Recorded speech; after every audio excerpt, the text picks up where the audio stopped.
नमस्कार बंधुरा welcome back to सोम्स classroom. आजकेर भिडियोते आमरा जेटा निये आलोचना करब सेटा हच्छे गलीय दर्पण निये। आगेर भिडियो अब्दि अर्थात पार्ट नम्बर 3 अब्दि तोमरा निश्चयई देखेछो जे आमरा कि करेछिलाम समतल दर्पण निये आलोचना करेछिलाम। आजकेर भिडियोते आमरा जेखान थेके स्टार्ट करब टपिकटा सेटा हच्छे कि गलीय दर्पण थेके आमरा टपिकटाके स्टार्ट करब एबं आमि तोमादेरके बोले राखते पारि जे एई भिडियोते तोमरा अनेकटा माने एई चैप्टारे अनेकटा कभार हये जाबे। देखो फार्स्टे আমরা পড়ব যেটা সেটা হচ্ছে কি গলীয় দর্পণ। কি বলছে দেখো গলীয় দর্পণের ডেফিনেশনটা আমি আগে থেকে লিখে রেখেছি, কনসেপ্টটা বোঝাবো এক্ষুনি। আগে লিখে রেখেছি, লেখাটা পড়ো, এই ডেফিনেশনটা লিখে নাও। গলীয় দর্পণ কাকে বলে তার ডেফিনেশনটা আগে লিখে নাও।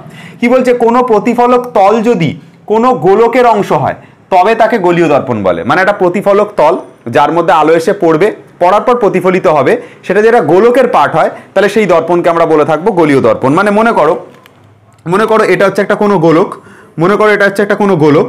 এই গোলকটা মধ্যে ধরো আলো এসে এরকম পড়লো, আলো এসে এরকম পড়লো, পড়ার পর এরকম প্রতিফলিত হয়ে গেল। তাহলে এই যে গোলকটা এটা একটা প্রতিফলকের মতো কাজ করছে। এই যে গোলকটা ভাই, এই যে গোলকটা এটা তো একটা প্রতিফলকের মতো কাজ করছে।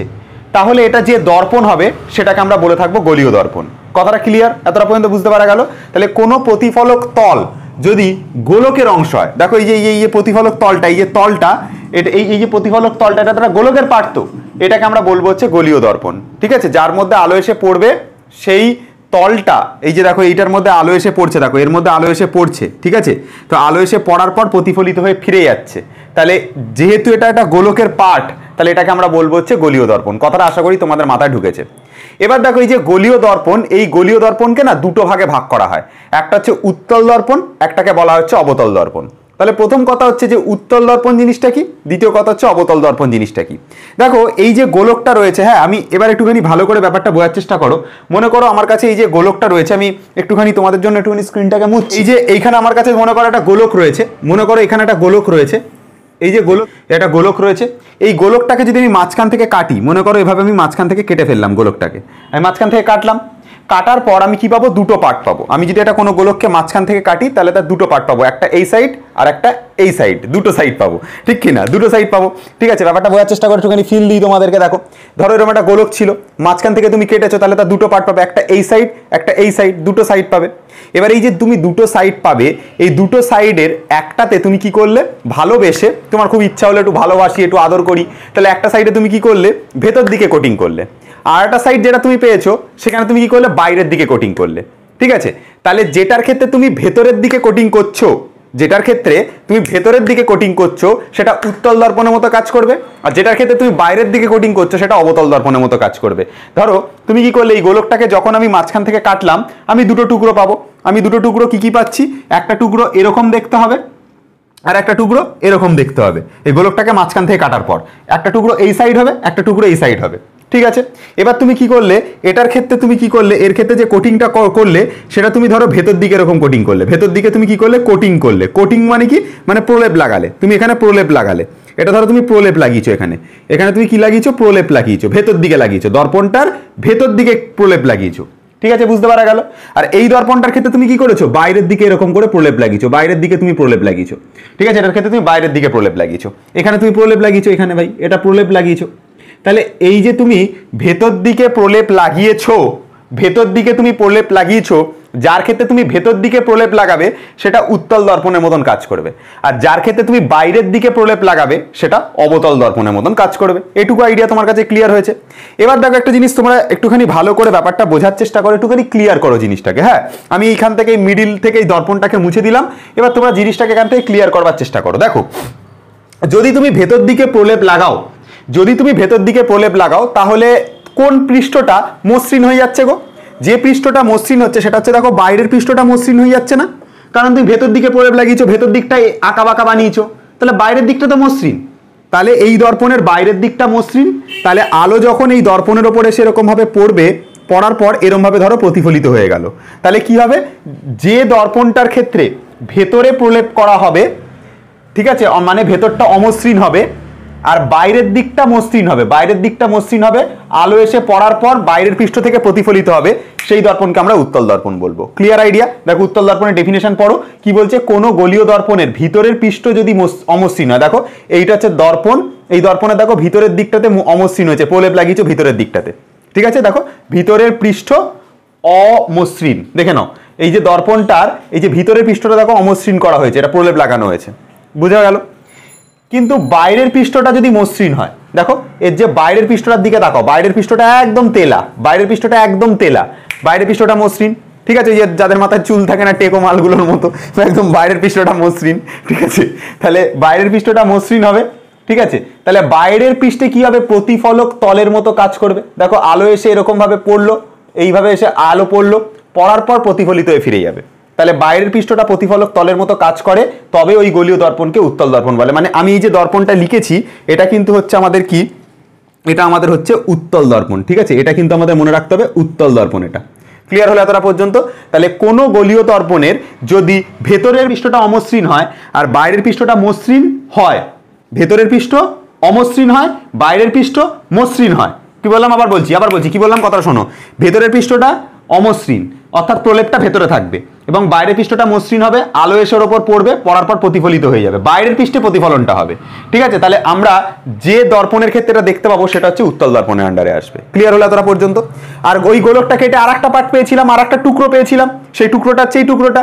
এই টুকরোর ক্ষেত্রে দেখো আমরা কি করেছি, প্রলেপটাকে না বাইরের দিকে লাগিয়েছি, এবারে দর্পণের দেখো বাইরের দিকে প্রলেপ করেছি। তাহলে আলোর যে প্রতিফলনটা বা মানে আমরা ভালোভাবে লক্ষ্য করতে পারবো সেটা কোন তলে লক্ষ্য করতে পারবো, ভিতরের পৃষ্ঠতে। মানে আলো এসে কি পড়বে, দর্পণের এরকম ভিতরের পৃষ্ঠতে পড়বে, ভিতরের পৃষ্ঠতে পড়বে, পড়ার পর কি হবে, এই এরকম ভাবে আলো প্রতিফলিত হয়ে যাবে, অর্থাৎ ভেতরের পৃষ্ঠটা প্রতিফলক তলের মতো কাজ করবে, ভেতরের পৃষ্ঠটা প্রতিফলক তলের মতো কাজ করবে। তাহলে সেই দর্পণকে আমরা বলে থাকবো অবতল দর্পণ। দেখো এটাই বলা আছে, কোনো গোলীয় দর্পণের বাইরের পৃষ্ঠ যদি অমসৃণ হয়, দেখে নাও এই যে এই গোলীয় দর্পণ তার বাইরের পৃষ্ঠটা হচ্ছে অমসৃণ এবং ভিতরের পৃষ্ঠ যদি মসৃণ হয়, দেখে নাও এই যে ভিতরের যে পৃষ্ঠটা, এই ভিতরের পৃষ্ঠটা হচ্ছে মসৃণ হবে এবং প্রতিফলক তলের মতো কাজ করে। দেখো এই আলো এসে এখানে পড়লো প্রতিফলিত হওয়ার জন্য, পড়ার পর এরকম ভাবে প্রতিফলিত হয়ে ফিরে যাচ্ছে। তাহলে ভিতরের পৃষ্ঠ যদি প্রতিফলক তলের মতো কাজ করে তবে ওই গোলীয় দর্পণকে আমরা অবতল দর্পণ বলবো। তবে এই যে গোলীয় দর্পণ, এই গোলীয় দর্পণকে আমরা অবতল দর্পণ বলে থাকবো। আশা করি তোমাদের কাছে আইডিয়াটা একটুখানি ক্লিয়ার করতে পেরেছি। উত্তল দর্পণ আর অবতল দর্পণ আইডিয়াটা কি তোমরা ক্লিয়ার করতে পেরেছো? অবতল দর্পণকে দেখো একটা শর্ট ট্রিক্সের মাধ্যমে আমরা মনে রাখবো। অবতল দর্পণকে ইংরেজিতে কি বলা হয় বলো তো? ইংরেজিতে বলা হয় কনকেভ, কনকেভ, কনকেভ মিরর। আর উত্তল দর্পণকে বলা হয় হচ্ছে কনভেক্স মিরর, ঠিক আছে, এটা হচ্ছে কনভেক্স মিরর, ঠিক আছে। আর ওটার ক্ষেত্রে মিরর লিখিনি, ওটা মনে রাখবে কনকেভ মিরর। দর্পণ মানে মিরর হয়, এটা এইটুকু ইংলিশ তো সবাই পারো নিশ্চয়ই, ঠিক আছে, এর জন্য তার ফিজিক্স করতে লাগে না ভাই। তাহলে অবতল দর্পণটার ক্ষেত্রে কি হবে, ইংলিশটা হবে কনকেভ মিরর। দেখো ওয়ার্ডটা ভালো করে ফোকাস করো, কি রয়েছে, ওয়ার্ডটা রয়েছে হচ্ছে কেভ। কেভ মানে কি, কেভ মানে হচ্ছে গুহা। তাহলে যে দর্পণের ক্ষেত্রে আলো গুহার ভেতরে ঢুকবে, মানে ঢোকে কোথায়, মানে ভেতরে ঢুকবে, মানে গুহার ভেতরে যদি ঢোকে, আলো যদি গুহার ভেতরে ঢোকে তাহলে আমরা সেটাকে বলবো হচ্ছে কনকেভ। যেমন দেখো আলোটা কি করছে, একদম ভেতরে ঢুকছে না, এই দর্পণটার ভেতরে দেখো আলো ঢুকছে, ভেতরে ভেতরে আলো ঢুকছে, এটাকে বলবো কনকেভ। আর উত্তল দর্পণের ক্ষেত্রে দেখো আলো বাইরের পৃষ্ঠে পড়ে, দেখো আলো দেখো এই পড়লো বাইরের পৃষ্ঠে ফিরে গেল, তাহলে এটার ক্ষেত্রে বাইরে পড়বে, তাহলে এটা কনভেক্স। আর কনকেভ নামটা ফোকাস করবে, কেভ, কেভ মানে কি, গুহা। তাহলে যে দর্পণে আলো গুহার ভেতরে ঢুকবে, ঠিক আছে, যে দর্পণে আলো গুহার ভেতরে ঢুকবে সেটা হচ্ছে কনকেভ মিরর, ঠিক আছে। তাহলে ভেতরের পৃষ্ঠতে আলো ঢুকছে এবং ভেতরের পৃষ্ঠটা মসৃণ হবে আর বাইরের পৃষ্ঠটা অমসৃণ হবে, বাইরের প্রলেপ লাগানো থাকবে, এটা হচ্ছে অবতল দর্পণ।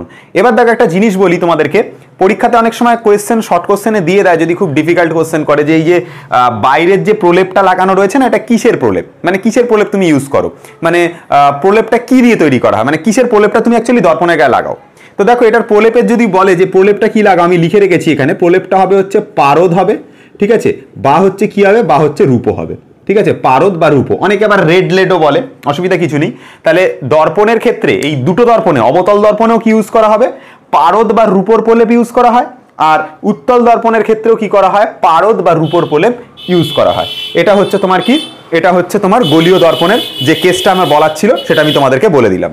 এবার দর্পণ যখন হয়ে গেল, এবার গোলীয় দর্পণের জ্যামিতি নিয়ে আমরা আলোচনা করব, অর্থাৎ দর্পণের বিভিন্ন জিনিসগুলো সম্পর্কে আমরা জানবো, অর্থাৎ দর্পণের কোনটাকে মেরু বলে, কোনটাকে বক্রতা কেন্দ্র বলে, কোনটাকে হচ্ছে ফোকাস বলে, ঠিক আছে, কোনটাকে প্রধান অক্ষ বলে, এই জিনিসগুলোকে নিয়ে আমরা এবার ডিসকাশন করব।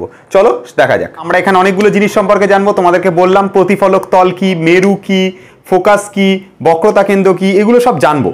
আমি ফার্স্টে বলবো প্রতিফলক তলটা কি। দেখো আমরা দেখলাম যে উত্তল দর্পণের ক্ষেত্রে আলো বাইরের পৃষ্ঠে পড়লো, পড়ার পর প্রতিফলিত হলো। আর কনকেভ মিরর যেটা অবতল দর্পণ ছিল তার ক্ষেত্রে আলো গুহার ভেতর ঢুকেছিল, মনে করে দেখো। তাহলে ওই যেটার মধ্যে পড়ে আলো প্রতিফলিত হচ্ছে সেই তলটাকে আমরা বলবো হচ্ছে প্রতিফলক তল। কনসেপ্টটা বোঝা যাক। দেখো ধরো উত্তল দর্পণের ক্ষেত্রে কি হয়, এই হচ্ছে উত্তল দর্পণ। উত্তল দর্পণের ক্ষেত্রে মনে করো দেখো আলো এসে এরকম বাইরের পৃষ্ঠে পড়লো, পড়ার পর এরকম প্রতিফলিত হলো, ঠিক আছে। আর ভেতরের পৃষ্ঠটা কি করা থাকে, দেখো ভেতরের পৃষ্ঠটা না এরকম কোটিং করা থাকে, ভেতরের পৃষ্ঠটা এরকম কোটিং করা থাকে। তাহলে এইটাকে আমরা বলবো হচ্ছে কি, এই যে তলটা, এই তলটাকে আমরা বলবো হচ্ছে প্রতিফলক তল, ঠিক আছে। এটা নামকরণ করা যাক, মনে করো এম দিলাম, এটা এম ড্যাশ দিলাম, আর এই জায়গাটার নামটা আপাতত পি দিচ্ছি। তার মানে এখানে এম পি এম ড্যাশ, এটাকে আমরা কি বলবো, এটাকে আমরা প্রতিফলক তল বলবো। কথাটা কি বললাম বুঝতে পারা গেল? এটাকে আমরা প্রতিফলক তল বলবো। কিভাবে মনে রাখবো, কিভাবে মনে রাখবো কথাটা বলে দিই শুনে নাও। কোনো কি বলছে দেখো, গলীয় দর্পণে আলোক রশ্মি যে তলে আপতিত হওয়ার পর প্রতিফলিত হয়। তাহলে দেখো আলোক রশ্মি আপতিত হলো, আলোক রশ্মি এই তলটার ওপর, এই যে তলটা দেখতে পাচ্ছ এর ওপর আলোক রশ্মি আপতিত হলো, আপতিত হওয়ার পর প্রতিফলিত হলো, আপতিত হলো হওয়ার পর প্রতিফলিত হলো, আপতিত হলো হওয়ার পর প্রতিফলিত হলো। যে তলের ওপর হলো সেই তলটাকে আমরা প্রতিফলক তল বলবো। যেমন এখানে এম পি এম ড্যাশ তলের ওপর আপতিত হয়ে প্রতিফলিত হয়েছে উত্তল দর্পণের ক্ষেত্রে, তাহলে এই এম পি এম ড্যাশটা হচ্ছে প্রতিফলক তল। আবার দেখো ধরো এখানে আর একটা এরকম যেটা অবতল দর্পণ হয়, অবতল দর্পণের ক্ষেত্রে দেখো বাইরের পৃষ্ঠটা এরকম কোটিং করা থাকে, বা মানে বাইরের পৃষ্ঠটাতে প্রলেপ দেওয়া থাকে। তাহলে কি হয়, আলো এসে এরকম ভাবে দর্পণের ভেতরের দিকে পড়ে, পড়ার পর এরকম ভাবে প্রতিফলিত হয়ে যায়। তাহলে যে তলের মধ্যে হচ্ছে, এই তলটার মধ্যে হচ্ছে না, এই তলটার মধ্যে হচ্ছে, তো এই তলটাকে প্রতিফলক তল বলে ডাকা হয়। নামকরণ করা যাক, এটা এম, এটা হচ্ছে পি, আর এটা হচ্ছে এম ড্যাশ। তাহলে এই জায়গাটার নাম পি দিলাম। তাহলে বলছে গলীয় দর্পণের যে তলে আলোকরশ্মি আপতিত হওয়ার পর প্রতিফলিত হয় সেই তলটাকে আমরা বলে থাকবো হচ্ছে প্রতিফলক তল। এই দেখে নাও, গলীয় দর্পণের আলোকরশ্মি যে তলে আপতিত হওয়ার পর প্রতিফলিত হয় দর্পণের সেই তলটাকে আমরা প্রতিফলক তল বলে জানবো। তাহলে আলোক রশ্মি যে তলের উপর পড়বে সেটাকে আমরা প্রতিফলক তল বলবো, পড়ার পর প্রতিফলিত হবে সেই তলটাকে আমরা বলবো প্রতিফলক তল। এবার এই যে প্রতিফলক তলটা তুমি দেখতে পাচ্ছ, ঠিক আছে, এই প্রতিফলক তলটা তুমি দেখতে পাচ্ছ, তো এই যে প্রতিফলক তলটা তুমি দেখতে পাচ্ছ, এই প্রতিফলক তলের ঠিক একদম মিডিল পয়েন্টটা চুজ করো। এই প্রতিফলক তলটার তুমি ঠিক মিডিল পয়েন্টটা চুজ করো। তুমি চুজ করলে এই যে মিডিল পয়েন্টটা, একদম মিডিল পজিশনটা, মনে করো পুরোটা হচ্ছে 10 সেন্টিমিটার তুমি মেপেছো কোনো কারণে, তো ওপরটুকু হচ্ছে 5, নিচের টুকু হচ্ছে 5। তাহলে প্রতিফলক তলের একদম যেটা মধ্যবিন্দু, ঠিক আছে, যে প্রতিফলক তলটার একদম যেটা মধ্যবিন্দু, এই মধ্যবিন্দুটাকে বলা হয় মেরু, ঠিক আছে। এটাকে বলা হচ্ছে মেরু বলা হয়, মেরু বা পোল বলা হয় ইংরেজিতে। কি বলা হয়? মেরু। তাহলে কোন প্রতিফলক তলের মধ্যবিন্দুটাকে আমরা মেরু বলে জানবো। এইখানে যেমন একটা প্রতিফলক তল রয়েছে, প্রতিফলক তলের এই যে একদম মিডিল পয়েন্ট, এটাকে পোল বলা হয়, ঠিক আছে, এটাকে মেরু বলে ডাকা হয়, ঠিক আছে, পোল বা মেরু বলে ডাকা হয়, এটাকে পোল বা মেরু বলে ডাকা হয়, এই যে এই পয়েন্টটাকে। তাহলে প্রতিফলক তলের একদম মিডিল পয়েন্ট, এটাকে আমরা কি বলবো? পোল বা মেরু বলবো। তাহলে মেরুর ডেফিনেশন দেখো এখানে লিখবো, মেরুর ডেফিনেশনটাকে কি দিয়ে লিখবো দেখো, বলছে গলীয় দর্পণের প্রতিফলক তলের এখানে হবে হচ্ছে মধ্যবিন্দুকে কি বলা হয়? মেরু বলা হয়। একে কোন চিহ্ন দ্বারা ডিনোট করা হয়? একে জেনারেলি পি চিহ্ন দ্বারা ডিনোট করা হয়। বলবে তোমরা কেন স্যার পি দিয়ে কেন ডিনোট করছি? এই যে ভাই বললাম না, পি মানে হচ্ছে পোল, মেরুর ইংরেজিটা হচ্ছে পোল, পিওএলই পোল, দেখো লেখা আছে, মেরুর ইংরেজি হচ্ছে পোল। যেহেতু মেরুর ইংলিশ হচ্ছে পোল, ওই জন্য পি চিহ্ন দ্বারা ডিনোট করা এটাকে, ঠিক আছে। তুমি অন্য চিহ্ন দিতে পারো, ও দিয়ে করবো স্যার, ভালো লাগছে না, পি দেবো না। আরে দেয় না ভাই, দে, তো শখ হয়েছে দে, কোনো অসুবিধা নেই, কিন্তু পি দিয়ে স্ট্যান্ডার্ড নোটেশন। তুমি যদি এখন রেডিয়াসকে তুমি আর না বলে, রেডিয়াস মানে ব্যাসার্ধকে তুমি আর না বলে, তুমি যদি বলো না স্যার আমি আর বলবো না, আমি রেডিয়াসকে, আমার নাম সোমনাথ, আমি এস দিয়ে বলবো স্যার, ঠিক আছে। সোমনাথ বলে কোনো একটা স্টুডেন্ট এসে আমার কাছে কান্নাকাটি করছে, স্যার আমি আর দেবো না, আমি এস দেবো। আরে দে না ভাই, দিতে পারিস, কিন্তু স্ট্যান্ডার্ড নোটেশন হচ্ছে আর, ঠিক আছে। কি বললাম ব্যাপারটা বুঝতে পারা গেল? তাহলে গলীয় দর্পণের প্রতিফলক তলের মধ্যবিন্দুকে মেরু বলে। এই যে প্রতিফলক তলটা তুমি দেখতে পাচ্ছ তার ঠিক মিডিল পয়েন্ট, ঠিক আছে, মিডিল পয়েন্টটাকে বলা হচ্ছে মেরু বা পোল বলা হয়। ক্লিয়ার হলো এতটা পর্যন্ত? চলে আসা যাক হচ্ছে পরের টপিকে, অর্থাৎ এবার আমরা পড়বো, মেরু হয়ে গেল, এবার আমরা পড়বো হচ্ছে বক্রতা কেন্দ্র কি, বক্রতা ব্যাসার্ধ কি। 1 আর 2 দুটো পয়েন্ট লিখে নাও খাতার মধ্যে, প্রতিফলক তল মেরু। এবার থার্ড পয়েন্ট আর ফোর্থ পয়েন্ট আবার পড়বো, আবার পরের আমি নতুন জিনিস পয়েন্ট আর ফোর্থ পয়েন্ট। বক্রতা কেন্দ্র কি, বক্রতা ব্যাসার্ধ কি। দেখো হেভি ইজি জিনিস, ঠিক আছে। মনে করে দেখো আমরা যখন গোলক বানিয়েছিলাম, আমি যখন গোলকটা বানিয়েছিলাম তখন এরকম দেখতে ছিল, এই গোলকটাকে আমি কি করেছিলাম, মাঝখান থেকে আমি কেটেছিলাম। ঠিক আছে, ভালো কথা, মাঝখান থেকে কেটেছি। এটা বোঝবার জন্য আগে একটা এখানে ছোট্ট জিনিস বোঝা যাক। ধরো এখানে একটা বৃত্ত রয়েছে, বৃত্ত। ঠিক আছে, বৃত্তটার একদম সেন্টার পয়েন্টটাকে আমরা কি বলি? বৃত্তটার কেন্দ্র। বৃত্তটার কেন্দ্র বলি তো। এই যদি গোটা বৃত্ত হয়, বৃত্তের একদম ঠিক মিডিল পয়েন্টটাকে এটাকে আমরা কি বলি? সেন্টার বলি, বৃত্তটার কেন্দ্র বলি। এবার এই ঠিক একই রকম ভাবে এই যে গোলকটা দেখতে পাচ্ছ, গোলকটারও একটা সেন্টার পয়েন্ট থাকবে, যেটা হচ্ছে এই জায়গাটাতে একদম কেন্দ্রটা হবে, ওটা হচ্ছে গোলকটার কেন্দ্র হবে। কথাটা কি বললাম বুঝতে পারলে তো? গোলকটার কেন্দ্র হবে। এবার ব্যাপারটা কি হয়, এই যে গোলকটার যে কেন্দ্র, এটা থেকে আমরা তো দুটো দর্পণ বানিয়েছিলাম। এটাকে মাঝখান থেকে কাটার পর তো আমি দুটো দর্পণ বানিয়েছিলাম। কি কি দুটো দর্পণ বানিয়েছিলাম? যখন আমি মাঝখান থেকে কেটেছিলাম, এই জায়গা থেকে আর এই জায়গা থেকে যখন কেটেছিলাম, একটাতে আমি করেছিলাম হচ্ছে বাইরের দিকে কোটিং করেছিলাম, আর একটাতে আমি করেছিলাম হচ্ছে ভিতরের দিকে কোটিং করেছিলাম, মানে ভিতর দিকে প্রলেপ দিয়েছিলাম। তাহলে যে দর্পণটার ক্ষেত্রে আমরা বাইরের দিকে কোটিং দিয়েছিলাম সেটা অবতল দর্পণ, আর যেটার ক্ষেত্রে ভিতরের দিকে কোটিং করেছিলাম সেটা উত্তল দর্পণ। এবার ব্যাপারটা কি বলছে, বক্রতা কেন্দ্র কাকে বলে শোনো। ওই যে গোলকটা ছিল, ফার্স্টে একটা গোলক ছিল, পুরোটাতে একটা গোলক ছিল, সেই গোলকটার যেটা কেন্দ্র ছিল সেটা হচ্ছে এই দর্পণটার বক্রতা কেন্দ্র, আবার এই দর্পণটারও বক্রতা কেন্দ্র। খতম কাহানি। কি বললাম? একদম ইজি। কি বললাম? কোনো গলীয় দর্পণ, এটা একটা গলীয় দর্পণ, অবতল দর্পণটা একটা গলীয় দর্পণ, উত্তল দর্পণটা একটা গলীয় দর্পণ। ঠিক আছে, দেখো আমি এখানে মাঝখান থেকে কেটে দিয়েছি, জায়গাটা আমি আলাদা করে দিয়েছি, দেখো এইভাবে আলাদা করে দিয়েছি। ঠিক আছে, এটাও কেটে দিয়েছি, দেখো এইটা একটা দর্পণ হয়ে গেছে, এটা একটা দর্পণ হয়ে গেছে। এবার ওই যে গোলকটা ছিল, প্রাথমিক অবস্থা যে গোলকটা ছিল, ওই গোলকটার যেটা কেন্দ্র হবে সেটা এই দর্পণটার বক্রতা কেন্দ্র হবে, আবার এই দর্পণটারও বক্রতা কেন্দ্র হবে। এটাই হচ্ছে ব্যাপার। তাহলে কোনো গলীয় দর্পণ যে গোলকটার অংশ, সেই গোলকটার কেন্দ্র হলো এই দর্পণের বক্রতা কেন্দ্র, আবার ওই দর্পণেরও বক্রতা কেন্দ্র। আমি পাওয়ারটা ভালো করে বলছি শোনো। কোনো গলীয় দর্পণ যে গোলকের অংশ, এই যে এইটা একটা গলীয় দর্পণ, তো অবতল দর্পণটা একটা গলীয় দর্পণ, উত্তল দর্পণটা একটা গলীয় দর্পণ। এটা যে গোলকের অংশ, সেই গোলকটার কেন্দ্রটা দর্পণটার বক্রতা কেন্দ্র, এই দর্পণটারও বক্রতা কেন্দ্র। কোনো গলীয় দর্পণ বলতে এটা একটা গলীয় দর্পণ, কোনো গলীয় দর্পণ যে গোলকের অংশ, সেই গোলকটার কেন্দ্রটা দর্পণটার বক্রতা কেন্দ্র, আবার এই দর্পণটারও বক্রতা কেন্দ্র। তাহলে বক্রতা কেন্দ্র কাকে বলে? কোনো গলীয় দর্পণ যে গোলকের অংশ, সেই গোলকটার কেন্দ্র হচ্ছে এই দর্পণটারও বক্রতা কেন্দ্র, আবার এই দর্পণটারও বক্রতা কেন্দ্র। ডেফিনেশন কি লেখা আছে দেখো, কোনো গলীয় দর্পণ যে গোলকের অংশ, সেই গোলকের কেন্দ্র ওই দর্পণের বক্রতা কেন্দ্র। খতম কাহানি। আশা করি বুঝতে পারা গেল। এবার এতটা পর্যন্ত আমি কি করব শোনো, এই জায়গাটা বাদ দাও। ঠিক আছে, দেখো যেটার ক্ষেত্রে বাইরে মানে কোটিং করেছি, এটা তো আমাদের অবতল দর্পণ, এটা আমাদের অবতল দর্পণ, আর এইটা হচ্ছে আমাদের কি, এটা হচ্ছে আমাদের উত্তল দর্পণ। দেখো এটা হচ্ছে আমাদের উত্তল দর্পণ। এবার দেখো ব্যাপারটা বোঝার চেষ্টা করো, এটা একটা গোলকের পার্ট ছিল, এবার এই যে গলীয় দর্পণটা যে গোলকটার পার্ট ছিল, তার কেন্দ্রটা দর্পণটার বক্রতা কেন্দ্র, তার কেন্দ্রটা এই দর্পণটার বক্রতা কেন্দ্র। এতটা অবধি বুঝতে পারা গেল। বক্রতা কেন্দ্রকে জেনারেলি সি দ্বারা ডিনোট করা হয়। সি মানে সেন্টার অফ কার্ভেচার, সি দ্বারা ডিনোট করা হয়, C for centre of curvature. দেখো বক্রতা কেন্দ্রের ইংলিশটা লেখা আছে সেন্টার অফ কার্ভেচার। ঠিক আছে, এবার এই দর্পণের এই জায়গাটাকে ধরো নাম দিলাম এম, এই জায়গাতে মেরু থাকে, একদম সেন্টারে মেরু থাকে, এটা হচ্ছে পি, আর এই জায়গাটাতে আমি নাম দিলাম হচ্ছে এম ড্যাশ। ঠিক আছে, এই জায়গাটার নামটা আমি কি দিলাম? এম ড্যাশ নাম করলাম, এম পি এম ড্যাশ, এটা হচ্ছে নাম হবে। এবার দেখো, এবার তুমি একটা ভালো করে জিনিসটা বোঝার চেষ্টা করবে। দর্পণটার এই যে যেটা গোলকের পার্ট ছিল, সেই গোলকের ব্যাসার্ধ কোনটাকে আমরা বলবো? সেই গোলকের ব্যাসার্ধ আমরা এটাকে বলবো সেন্টার থেকে স্টার্ট করে পরিধি পর্যন্ত ডিস্টেন্সটা, এটা ব্যাসার্ধ হবে। সেন্টার থেকে স্টার্ট করে এই পরিধি পর্যন্ত ডিস্টেন্সটা, এটাও ব্যাসার্ধ হবে।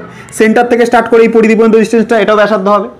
তাহলে যেটা গোলকটার ব্যাসার্ধ, সেটা এই দর্পণটার বক্রতা ব্যাসার্ধ। আবার বলছি, যেটা আচ্ছা এই পুরো গোলকটার ব্যাসার্ধ তো আমি এদিকেও নিতে পারি, এটাও ব্যাসার্ধ পরিধি পর্যন্ত ডিস্টেন্স, এটাও ব্যাসার্ধ পরিধি পর্যন্ত ডিস্টেন্স, এটাও ব্যাসার্ধ পরিধি পর্যন্ত ডিস্টেন্স, এটাও ব্যাসার্ধ পরিধি পর্যন্ত ডিস্টেন্স। তাহলে পুরো গোলকটার যেটা ব্যাসার্ধ, এটাও ব্যাসার্ধ, এটাও ব্যাসার্ধ, এটাও ব্যাসার্ধ, এটাও ব্যাসার্ধ, যেটা ব্যাসার্ধ গোলকটার, যেটা ব্যাসার্ধ, তোমাকে বলছি যেটা দর্পণটার ব্যাসার্ধ, যেটা যেটা গোলকটার ব্যাসার্ধ সেটা দর্পণটার বক্রতা ব্যাসার্ধ। কি বললাম? যেটা গোলকটার ব্যাসার্ধ সেটা দর্পণটার বক্রতা ব্যাসার্ধ। কি বললাম, বোঝা গেল ব্যাপারটা? তাহলে গোলীয় দর্পণের যদি কেউ বলে বক্রতা ব্যাসার্ধ কাকে বলে, গোলীয় দর্পণের যদি কেউ বলে বক্রতা ব্যাসার্ধ কাকে বলে বা রেডিয়াস অফ কার্ভেচার কাকে বলে, তাহলে কি বলতে হবে?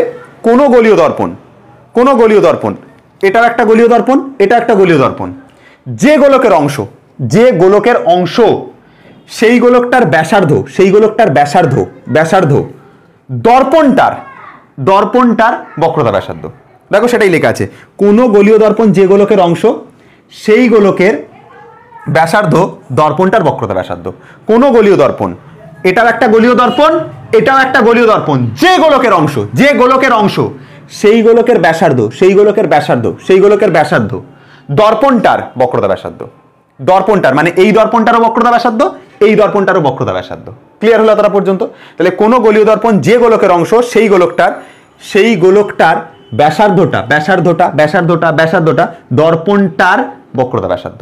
ক্লিয়ার? এতটা পর্যন্ত একদম ক্লিয়ার?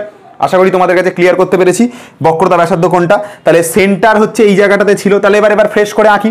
অবতল দর্পণে বক্রতা ব্যাসার্ধ দেখাই। তাহলে দেখো অবতল দর্পণে বক্রতা ব্যাসার্ধ এরকম হবে, বাইরের দিকে এরকম কোটিং থাকবে, এই জায়গাটা এম হবে, এই জায়গাটা পোল বা মেরু থাকবে, এই জায়গাটাতে হচ্ছে এম ড্যাশ থাকবে, এই জায়গাতে সেন্টার অফ কার্ভেচার সি থাকবে। ঠিক আছে? কি বললাম ব্যাপারটা বুঝতে পারলে? দেখো সেন্টার অফ কার্ভেচারটাকে, এই যে সি সেটাকে বলা হয় বক্রতা কেন্দ্র, পুরো প্রতিফলক তলটার মিডিল পয়েন্টকে বলা হয় মেরু, সেন্টার পয়েন্ট থেকে স্টার্ট করে মেরু পর্যন্ত যে ডিস্টেন্স সেটাকে আর দ্বারা ডিনোট করা, ব্যাসার্ধ যেহেতু, তাহলে বক্রতা ব্যাসার্ধ এটা। সি থেকে পি পর্যন্ত ডিস্টেন্সটা আর হবে বক্রতা ব্যাসার্ধ। কেউ যদি মনে করো আমি এইদিকে টানো ভাই, একই ব্যাপার, আরই হবে বক্রতা ব্যাসার্ধ হবে। ঠিক আছে? আর উত্তল দর্পণের পিকচারটা আমি এই পাশটাতে আঁকছি, ধরো এই হচ্ছে উত্তল দর্পণে ভেতর দিকে মানে হচ্ছে তোমার কি করা হয়, ভেতর দিকে কোটিং করা হয় কি? হ্যাঁ, ভেতর দিকে কোটিং করা হয়, আর বাইরের পৃষ্ঠে এরকম আলো এসে পড়ে, এরকম প্রতিফলিত হয়। এবার এই দর্পণটার ক্ষেত্রে এই যে জায়গাটা সেন্টার পয়েন্ট, এটা পোল হবে, এইরকম জায়গাতে সেন্টার থাকবে, সেন্টার অফ কার্ভেচার বা বক্রতা কেন্দ্র থাকবে। এই পি আর সি কে যুক্ত করলে আমরা যেটা পাবো সেটা হচ্ছে আর বা রেডিয়াস পাবো, যেটা হচ্ছে আমাদের বক্রতা ব্যাসার্ধ। তাহলে উত্তল দর্পণের ক্ষেত্রে দেখো এই জায়গাটাতে যেটা সেন্টার পয়েন্ট, এখানে সি থাকছে, এটাকে হচ্ছে বক্রতা কেন্দ্র বলে, আর এই দর্পণটার একদম যেটা মিডিল পয়েন্ট এটাকে মেরু বলা হয়। তাহলে কি বললাম ব্যাপারটা বুঝতে পারা গেল? তাহলে কোন গোলীয় দর্পণের যেটা সেন্টার পয়েন্ট সেইটা হচ্ছে বক্রতা কেন্দ্র, কোন গোলীয় দর্পণ যে গোলকের অংশ সেই গোলকের কেন্দ্রটা বক্রতা কেন্দ্র, আর কোন গোলীয় দর্পণ যে গোলকের অংশ সেই গোলকের ব্যাসার্ধটা দর্পণটার বক্রতা ব্যাসার্ধ। তাহলে সেন্টার হচ্ছে এই জায়গাটা, পোল হচ্ছে এই জায়গাটা, দুটোর মধ্যে ডিস্টেন্স হচ্ছে বক্রতা ব্যাসার্ধ। এটা অবতল দর্পণের ক্ষেত্রে এটাকে মেরু বলে, এটাকে সেন্টার অফ কার্ভেচার বলে, আর এটাকে রেডিয়াস অফ কার্ভেচার বলা হয়। বক্রতা কেন্দ্র, বক্রতা ব্যাসার্ধ, মেরু, প্রতিফলক তল, 4টে পয়েন্ট ক্লিয়ার হয়েছে আমাদের কাছে আশা করছি। ঠিক আছে? 4টে পয়েন্ট ক্লিয়ার। এবার আমরা যেটা দেখব সেটা হচ্ছে কি, প্রধান অক্ষ কাকে বলে এটা আমরা পড়বো। আর এরপরে আছে প্রধান ছেদ কাকে বলে এটা আমরা পড়বো, উন্মেষ কাকে বলে এটা আমরা পড়বো। এই জিনিসগুলো আস্তে আস্তে পড়বো। চলো এতটা পর্যন্ত আশা করি খাতার মধ্যে নোট ডাউন করা হয়েছে। এটা উত্তল দর্পণের জন্য লিখে নেবে, এটা হচ্ছে অবতল দর্পণের জন্য নিচের তলায় না লিখে নেবে কোনটা উত্তল দর্পণ কোনটা অবতল দর্পণ। ঠিক আছে? তাহলে সেন্টার অফ কার্ভেচার বক্রতা কেন্দ্র, আর centre of radius of curvature বক্রতা কেন্দ্র, বক্রতা ব্যাসার্ধ। আশা করি ক্লিয়ার হয়েছে। ডেফিনেশনগুলো খাতার মধ্যে লেখো এবং কোনটা কি সেটাকে খাতার মধ্যে লেখো। আচ্ছা, এবার 2-3টে কথা বলছি, একটুখানি মন দিয়ে শুনবে এই জায়গাটাতে। প্রথম কথা হচ্ছে, পোল বা মেরু যেটা লিখেছো সেইখানটায় একটা পয়েন্ট খালি অ্যাড করো, আমরা বস্তু দূরত্ব, প্রতিবিম্ব দূরত্ব বা ফোকাস দূরত্ব যা মাপবো সেটা সবসময় পোল থেকে মাপবো। দেখো এখানে আমরা পোল থেকে না এই যে বক্রতা কেন্দ্র দূরত্বটা, বক্রতা ব্যাসার্ধের দূরত্বটা মেপেছি। তুমি এবার বক্রতা ব্যাসার্ধ চাইলে কেউ এটাও নিতে পারে, সেটা নিয়ে কথা না, কিন্তু আমরা জেনারেলি পোল থেকে বা মেরু থেকে, পোল বা মেরু থেকে আমরা কি কি দূরত্ব মাপবো? আমরা হচ্ছে বস্তু দূরত্বকে মাপবো। ঠিক আছে? বস্তু দূরত্বকে মাপবো। আমরা চাইলে হচ্ছে প্রতিবিম্ব দূরত্বকে মাপবো। ঠিক আছে? প্রতিবিম্ব দূরত্বকে মাপবো। ঠিক আছে? আর হচ্ছে আমরা কি মাপবো?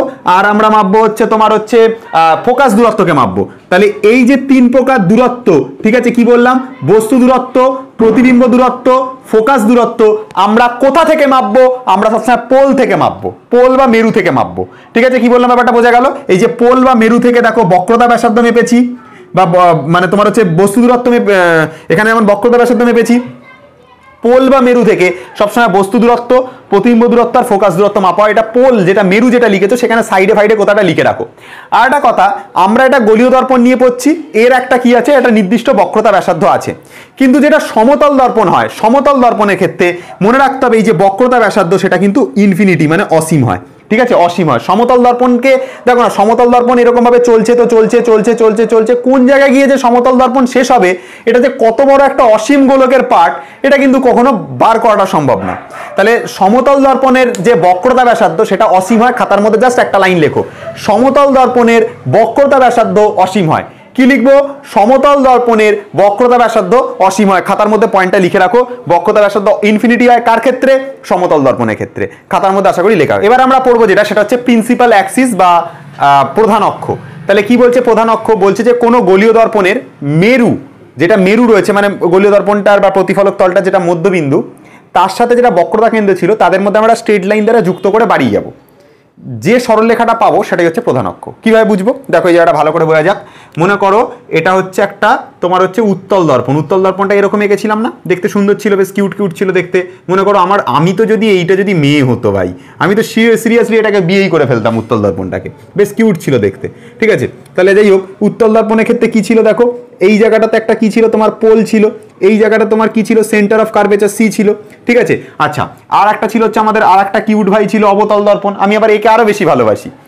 এ যদি মেয়ে হতো আমি আজকেই মায়ের সাথে কথা বলতাম বিয়ের জন্য। যাই হোক, এবার কি হচ্ছে দেখো, এর ক্ষেত্রে কি হবে ভাই, এর ক্ষেত্রে বাইরের দিকে কোটিং করা হবে, ঠিক আছে, এর ক্ষেত্রে বাইরের দিকে কোটিং করা হবে, ঠিক আছে। তো বাইরের দিকে যদি কোটিং করা হয়, একদম মনে করে দেখো এই প্রতিফলক তলের একদম সেন্টার পয়েন্টটাকে পোল বলা হয়, আর এই জায়গাটাতে একটা সি থাকে, সেটাকে আমরা হচ্ছে কি বলে থাকি, বক্রতা কেন্দ্র বলে থাকি, তাই না? বক্রতা কেন্দ্র বলি তো, ভালোবেসে তো বক্রতা কেন্দ্রই নাম দিয়েছি না। তো এবার দেখো কি করা হবে, এই যেটা আমরা দেখতে পাচ্ছি, কোনো একটা প্রতিফলক তল, প্রতিফলক তলের মিডিল পয়েন্টটা মেরু, আর এটা যে গোলকটার অংশ ছিল তার কেন্দ্রটা হচ্ছে বক্রতা কেন্দ্র। এবার আমি কি করব, এদের মধ্যে না বিয়ে দেওয়ার চেষ্টা করবো। এই যে বক্রতা কেন্দ্র সি রয়েছে আর এখানে পোল মেরু রয়েছে, এদের মধ্যে আমি কি দেবো, এদের মধ্যে আমি বিয়ে দেবো। কি দেবো? বিয়ে দেবো। কিভাবে বিয়ে দেবো? আমি এই যে বক্রতা কেন্দ্র রয়েছে আর এই যে পোল রয়েছে, এদেরকে আমি একটা সংযোজক সরলরেখা দ্বারা যুক্ত করে আমি এরকম বাড়াচ্ছি। এদিকে আমি কি করছি, একটা রেখা দ্বারা যুক্ত করে আমি কি করছি, এদেরকে এদিকে এরকম বাড়াচ্ছি। তাহলে এটার নাম দিলাম এক্স, এটার নাম দিলাম আমি এক্স ড্যাশ, ঠিক আছে। এই যে এক্স এক্স ড্যাশ লাইনটা পেলাম, এটাকে আমরা বলবো প্রধান অক্ষ। কি বললাম? একদম সিম্পল লজিক। কি বলবো দেখো, যেটা ডেফিনেশনে বলেছিল যে মেরু আর বক্রতা কেন্দ্রের মধ্যে দিয়ে অঙ্কিত সরলরেখা, এটা হচ্ছে মেরু আর এটা হচ্ছে বক্রতা কেন্দ্র, এদের মধ্যে দিয়ে যে অঙ্কিত সরলরেখা তাকেই প্রধান অক্ষ বলে। খতম কাহানি। তাই তো লেখা ছিল, মেরু আর বক্রতা কেন্দ্র, মেরু এটা, বক্রতা কেন্দ্র এটা, এদের মধ্যে দিয়ে অঙ্কিত সরলরেখা, এদের মধ্যে দিয়ে অঙ্কিত সরলরেখা, একে কি বলা হয়? প্রধান অক্ষ বলা হয়। এটার ক্ষেত্রে সেম লজিক আসবে, এটা হচ্ছে মেরু, এটা হচ্ছে প্রধান অক্ষ, এদের মাঝখান থেকে আঁকা যে সরলরেখা, মেরু আর বক্রতা কেন্দ্রের মাঝখান থেকে আঁকা যে সরলরেখা, এটাকে আমরা বলবো হচ্ছে এক্স, এটাকে আমরা নাম দিলাম এক্স ড্যাশ। তাহলে এই এক্স এক্স ড্যাশটা হচ্ছে কি? প্রধান অক্ষ হবে। তাহলে প্রধান অক্ষটা এক্ষেত্রে কোনটা? প্রধান অক্ষটা এক্ষেত্রে যেটা হবে সেটা হচ্ছে এক্স এক্স ড্যাশ, ঠিক আছে, x x x x dash, ঠিক আছে। তো যাই হোক, ব্যাপারটা হচ্ছে এটা হচ্ছে ব্যাপার। তাহলে এবার আমরা কি করব, এবার আমরা পড়বো হচ্ছে কি, প্রধান অক্ষ তো হয়ে গেল, এবার আমরা পড়বো হচ্ছে প্রধান ছেদ পড়বো, প্রধান ছেদ। তাহলে কি বলছে দেখো, বলছে গলীয় দর্পণের প্রধান অক্ষের সাথে লম্বভাবে তল কল্পনা করা হলে, এটা হচ্ছে প্রধান অক্ষ, এটা হচ্ছে প্রধান অক্ষ। প্রধান অক্ষের সাথে আমরা কি আঁকবো, একটা লাল কালার দিয়ে আমি একটা হচ্ছে তল আঁকবো, ঠিক আছে, প্রধান অক্ষের সাথে লম্বভাবে একটা তল আঁকবো। তাহলে দেখো এটা হচ্ছে প্রধান অক্ষ, এই প্রধান অক্ষের সাথে লম্বভাবে আমি একটা তল আঁকছি, ঠিক আছে, লাল কালার দিয়ে আঁকছি। কেন বলো তো? Red is the colour of love, ঠিক আছে, ভালোবাসার রং হচ্ছে লাল, ঠিক আছে। তো সেই জন্য আমরা কি করব, লাল কালার দিয়ে আঁকবো, ঠিক আছে। ভালোবাসার রং হচ্ছে লাল, রক্তের রঙও লাল, ব্লিড, ঠিক আছে। তো যাই হোক, কি বললাম, প্রধান অক্ষের সাথে, এটা প্রধান অক্ষ, প্রধান অক্ষের সাথে আমি কি করছি, লম্বভাবে আমি একটা কি করেছি, একটা তল এঁকেছি, একটা তল এঁকেছি, একটা তল এঁকেছি ভাই, একটা তল এঁকেছি। তাহলে প্রধান অক্ষের সাথে লম্বভাবে একটা লাল কালার দিয়ে একটা তল এঁকেছি না? কিউট লাগছে দেখতে বেশ। তাহলে এটা দেখো, এখানে একটা বৃত্ত চাপ গঠন করেছে না, এই জায়গাটাতে একটা বৃত্ত চাপ গঠন করেছে না, একটা বৃত্ত চাপ গঠন করেছে তো ভাই। এই বৃত্ত চাপটাকে আমরা বলবো হচ্ছে প্রিন্সিপাল সেকশন, বা যেটাকে বলবো প্রধান ছেদ। আমি এখানেও তাই কাজ করব, এটা প্রধান অক্ষ, প্রধান অক্ষের সাথে লম্বভাবে একটা তল আঁকবো, এইভাবে একটা তল আঁকলাম, এই যে এইভাবে একটা তল আঁকলাম, বেশ কিউট দেখতে লাগছে, সুন্দর দেখতে, ঠিক আছে। এইরকম যদি দেখতে একটা মেয়ে হতো না, আমি তোমাদের সাথে বিয়ে দিতাম, ঠিক আছে। তাহলে এই হচ্ছে তোমার কি প্রধান অক্ষ। এই স্যার কি বলছি, এটাকে বলা হচ্ছে একটা লম্বভাবে তল আঁকা হয়েছে, কার সাথে? প্রধান অক্ষের সাথে। দেখো প্রধান অক্ষের সাথে লম্বভাবে তল আঁকা হয়েছে, এটাকে এখানটা 90 ডিগ্রি কোণ তৈরি হয়েছে, প্রধান অক্ষের সাথে লম্বভাবে তল আঁকা হয়েছে। এই যে তলটা আঁকা হয়েছে দেখো, এটা এখানে একটা কি করেছে, একটা বৃত্তচাপ গঠন করেছে, এই জায়গাটা তারা বৃত্তচাপ গঠন করেছে। এই যে বৃত্তচাপটা গঠন হয়েছে এটাকে আমরা বলবো হচ্ছে প্রধান ছেদ বা প্রিন্সিপাল সেকশন।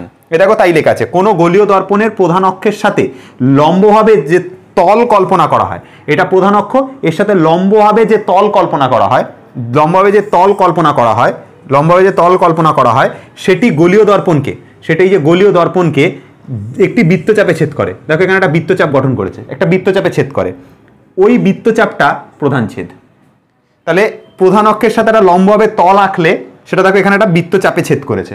যেই যে বৃত্তচাপটা বানিয়েছে, এই যে বৃত্তচাপটা, এই বৃত্তচাপটাকে আমরা বলবো হচ্ছে কি প্রধান ছেদ। এবার এই অংশটাকে আর এই অংশটাকে আমরা বলবো প্রধান ছেদের দুটো পয়েন্ট, প্রধান ছেদের দুটো পয়েন্ট, এই অংশটা আর এই অংশটা, একদম এই পয়েন্টটা আর একদম এই পয়েন্টটা, দেখো দুটো পয়েন্ট আমরা পেয়েছি, এটাকে আমরা বলবো হচ্ছে প্রধান ছেদের দুটো পয়েন্ট। এবার এই দুটো পয়েন্টকে আমি কিন্তু এখানেই বোঝাবো, নোটসটা পরের লাইনে লেখাবো। প্রধান ছেদের যেটা দুটো প্রান্তবিন্দু, এই প্রান্তবিন্দুটা আর এই প্রান্তবিন্দুটা, এটাকে যদি আমরা সরল রেখা দ্বারা যুক্ত করি, এইখানে ধরো এইখানে একটা সরল রেখা দ্বারা যদি যুক্ত করি, তখন আমরা যে রেখাটা পাবো এটাকে বলবো আমরা রৈখিক উন্মেষ। আচ্ছা পরে বোঝাচ্ছি, চলো দুটো উন্মেষ হবে, একটা হচ্ছে রৈখিক উন্মেষ, একটা হচ্ছে কৌণিক উন্মেষ। তার আগে আশা করি তোমরা এই প্রধান অক্ষ, প্রিন্সিপাল অ্যাক্সিস, প্রধান ছেদ, প্রিন্সিপাল সেকশন, এই দুটো জিনিস আশা করি তোমরা খাতার মধ্যে লিখে নিয়েছো। যদি না লিখে নিয়ে থাকো সরে যাচ্ছি, স্ক্রিনশট মারো তোমরা। আমি জানি ম্যাক্সিমাম ছেলেপুলে পড়াশোনা করে না, স্ক্রিনশট মারতে ভালোবাসে, ঠিক আছে? তো স্ক্রিনশট হচ্ছে কি করতে হবে বলো তো, আমি বলে দিচ্ছি শোনো। গার্লফ্রেন্ডের হোয়াটসঅ্যাপের মেসেজে স্ক্রিনশট মেরো, ঠিক আছে? এইসব জিনিসের স্ক্রিনশট মেরে রাখবে, তোরম পড়ে থাকবে, ঠিক আছে ভাই? কি বললাম বুঝতে পারলে? ওই আই লাভ ইউ বলে যে ওটা স্ট্যাটাস মেরো, স্ক্রিনশট মেরো স্ট্যাটাসে দিও, ওই সব স্ক্রিনশট মেরো, কিন্তু এই জিনিসগুলো স্ক্রিনশট না মেরে একটু দয়া করে খাতার মধ্যে লেখো। আমি সরে যাচ্ছি, তবু যারা স্ক্রিনশট মারাটা অভ্যাস হয়ে গেছে মেরে তারা স্ক্রিনশটটা মেরে নাও। অনেকে আবার স্ক্রিনশট একটু বেশি মারতে ভালোবাসে, ঠিক আছে? তো মেরে নাও স্ক্রিনশট নিয়ে, এটা স্ট্যাটাসে দিয়ে দাও, মানে সরি কি বলছি, স্ট্যাটাসে দিলাম, হ্যাঁ স্ট্যাটাসে দিয়ে দাও। তাহলে কি হবে, আমার ভিডিওটা আরো 2-4 জন লোক বেশি দেখবে, ঠিক আছে? একটু স্ট্যাটাসেও দিয়ে দাও। আর এইটা হচ্ছে তোমার প্রধান অক্ষের ডেফিনেশন, এটা হচ্ছে প্রধান ছেদের ডেফিনেশন, ঠিক আছে? তো যাই হোক, এতটা পর্যন্ত প্রধান অক্ষ প্রধান ছেদ clear, 5 number 6 number point clear. আমরা আসবো 7 নাম্বার পয়েন্টে, ঠিক আছে? আচ্ছা যারা ভিডিওটা দেখছো একটু স্ট্যাটাসে দিয়ে দাও না প্লিজ, দিয়ে দাও না, একটু দিয়ে দাও না, ভালোবাসি তো তোমার, দিয়ে দাও না প্লিজ, দিয়ে দাও, ঠিক আছে? 7 নাম্বার পয়েন্টটা আমরা করবো এখানে, একটু দিয়ে দাও স্ট্যাটাসে, ঠিক আছে? যে সোমনাথ স্যারের ভিডিও দেখছি, আলোর কি জানো, আলোর প্রতিফলন ক্লাস 12-এর, একটু স্ট্যাটাসে দিয়ে দাও, যাতে আরো 2-4 জন ছেলেপুলে এসে জয়েন করে, ঠিক আছে? ক্লাসে ভিডিওর ভিউজও বাড়বে, আমার আর্নিংও বাড়বে, ঠিক আছে? একটু দিয়ে দাও স্ট্যাটাসে, যাই হোক দিয়ে দাও প্লিজ, হ্যাঁ দিয়ে দাও।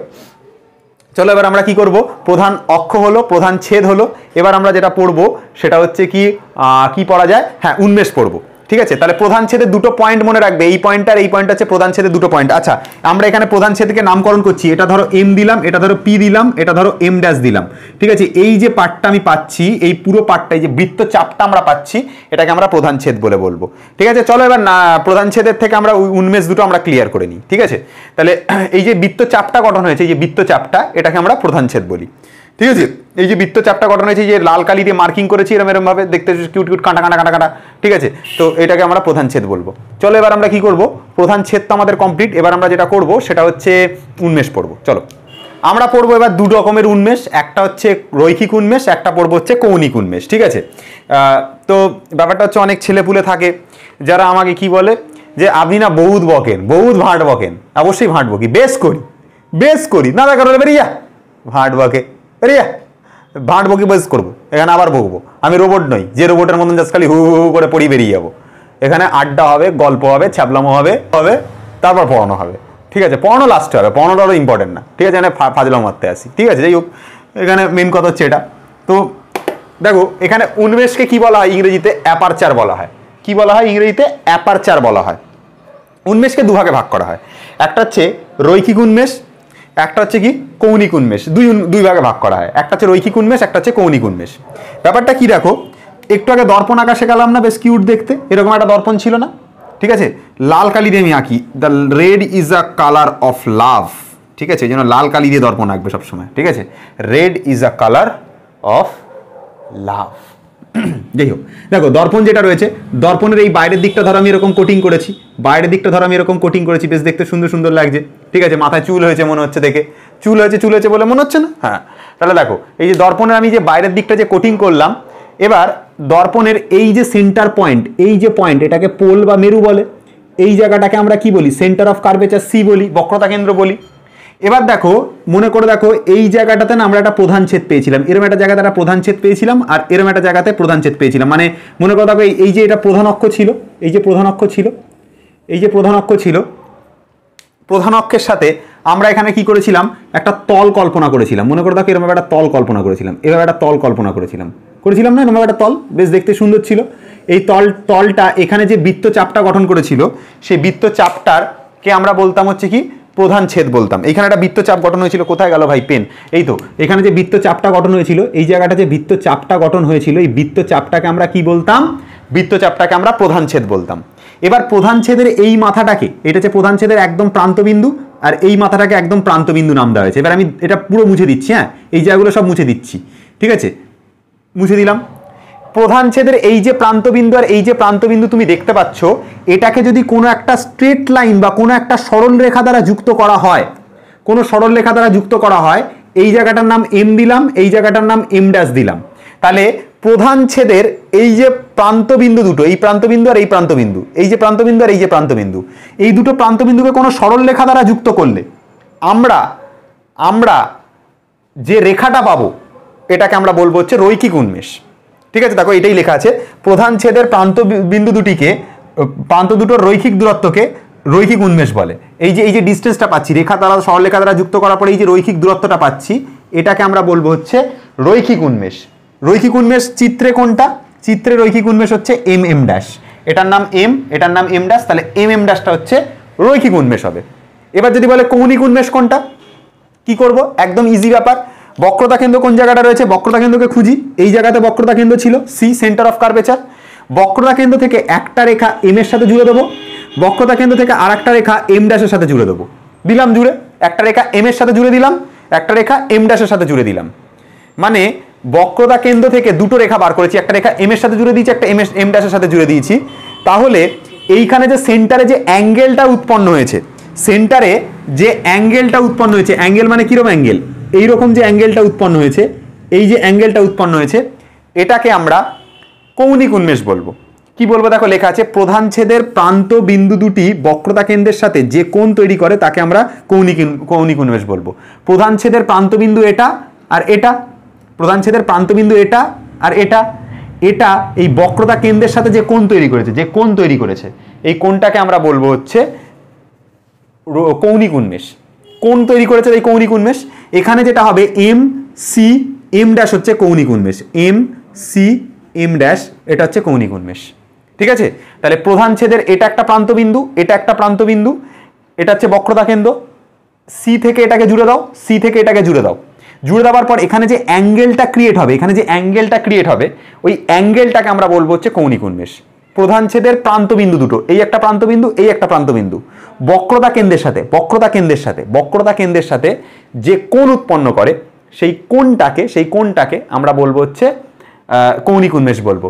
চিত্রে কোনটা কৌণিক উন্মেষ? এম সি এম ড্যাশ হচ্ছে কৌণিক উন্মেষ। ক্লিয়ার হলো তারা পর্যন্ত? এবার এখানে একটা ব্যাপার আছে, দেখতে হবে এখানে থাকা অ্যাঙ্গেলটা কত। এখানে থাকা অ্যাঙ্গেলটা যদি 10 ডিগ্রির থেকে কম হয়ে যায়, 10 ডিগ্রির থেকে যদি কম হয়ে যায়, মানে এখানের অ্যাঙ্গেলটা 10 ডিগ্রির থেকে লেস দ্যান হলো, 10 ডিগ্রি থেকে কম হলো, তাহলে বলবো এই যে দর্পণটা পাচ্ছি এটা ক্ষুদ্র উন্মেষযুক্ত দর্পণ। দেখো এই কথাটা লেখা আছে, কৌণিক উন্মেষ যদি 10 ডিগ্রির কম হয় তাহলে দর্পণটিকে ক্ষুদ্র উন্মেষযুক্ত দর্পণ বলা হয়।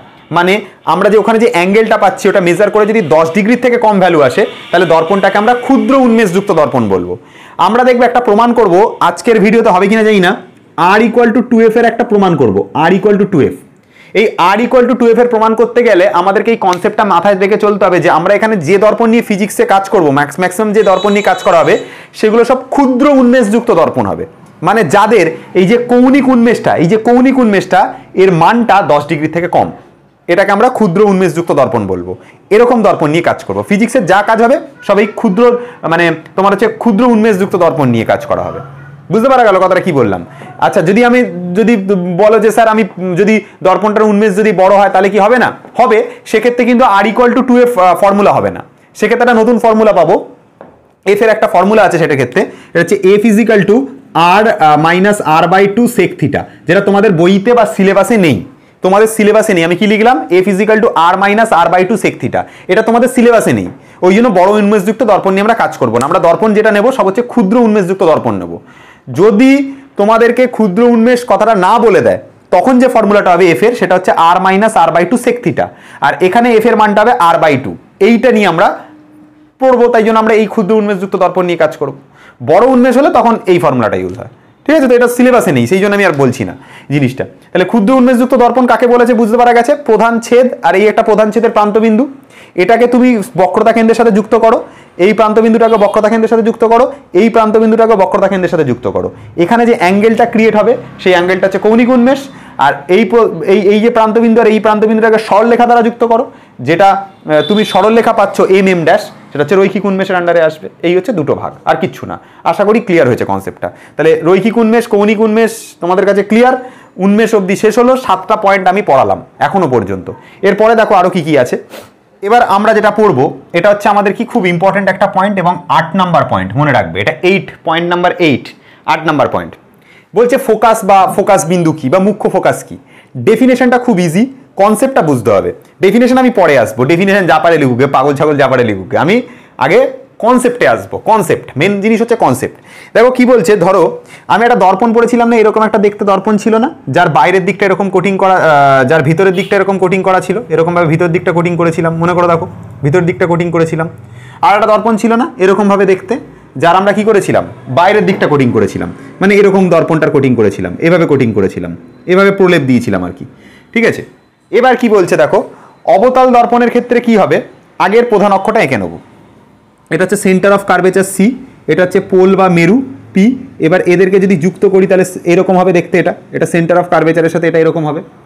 এবার কি বলছে দেখো, একটা একটা করে ডেফিনেশন আমরা পড়বো, একটু করে পড়বো, একটু করে বুঝবো। দেখো কি বলছে, বলছে গোলীয় দর্পণের প্রধান অক্ষের সাথে সমান্তরালভাবে আগত আলোকরশ্মি গুচ্ছ।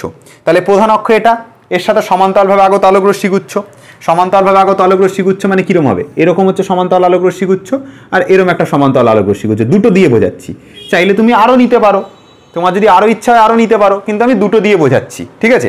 তাহলে গোলীয় দর্পণের প্রধান অক্ষের সাথে সমান্তরালভাবে আগত আলোকরশ্মি গুচ্ছ দর্পণ দ্বারা প্রতিফলিত হয়ে, এই দর্পণে ধাক্কা খেলো, এও গিয়ে দর্পণে ধাক্কা খেলো, দর্পণ দ্বারা প্রতিফলিত হয়ে প্রধান অক্ষের ওপর যে বিন্দুতে মিলিত হয়।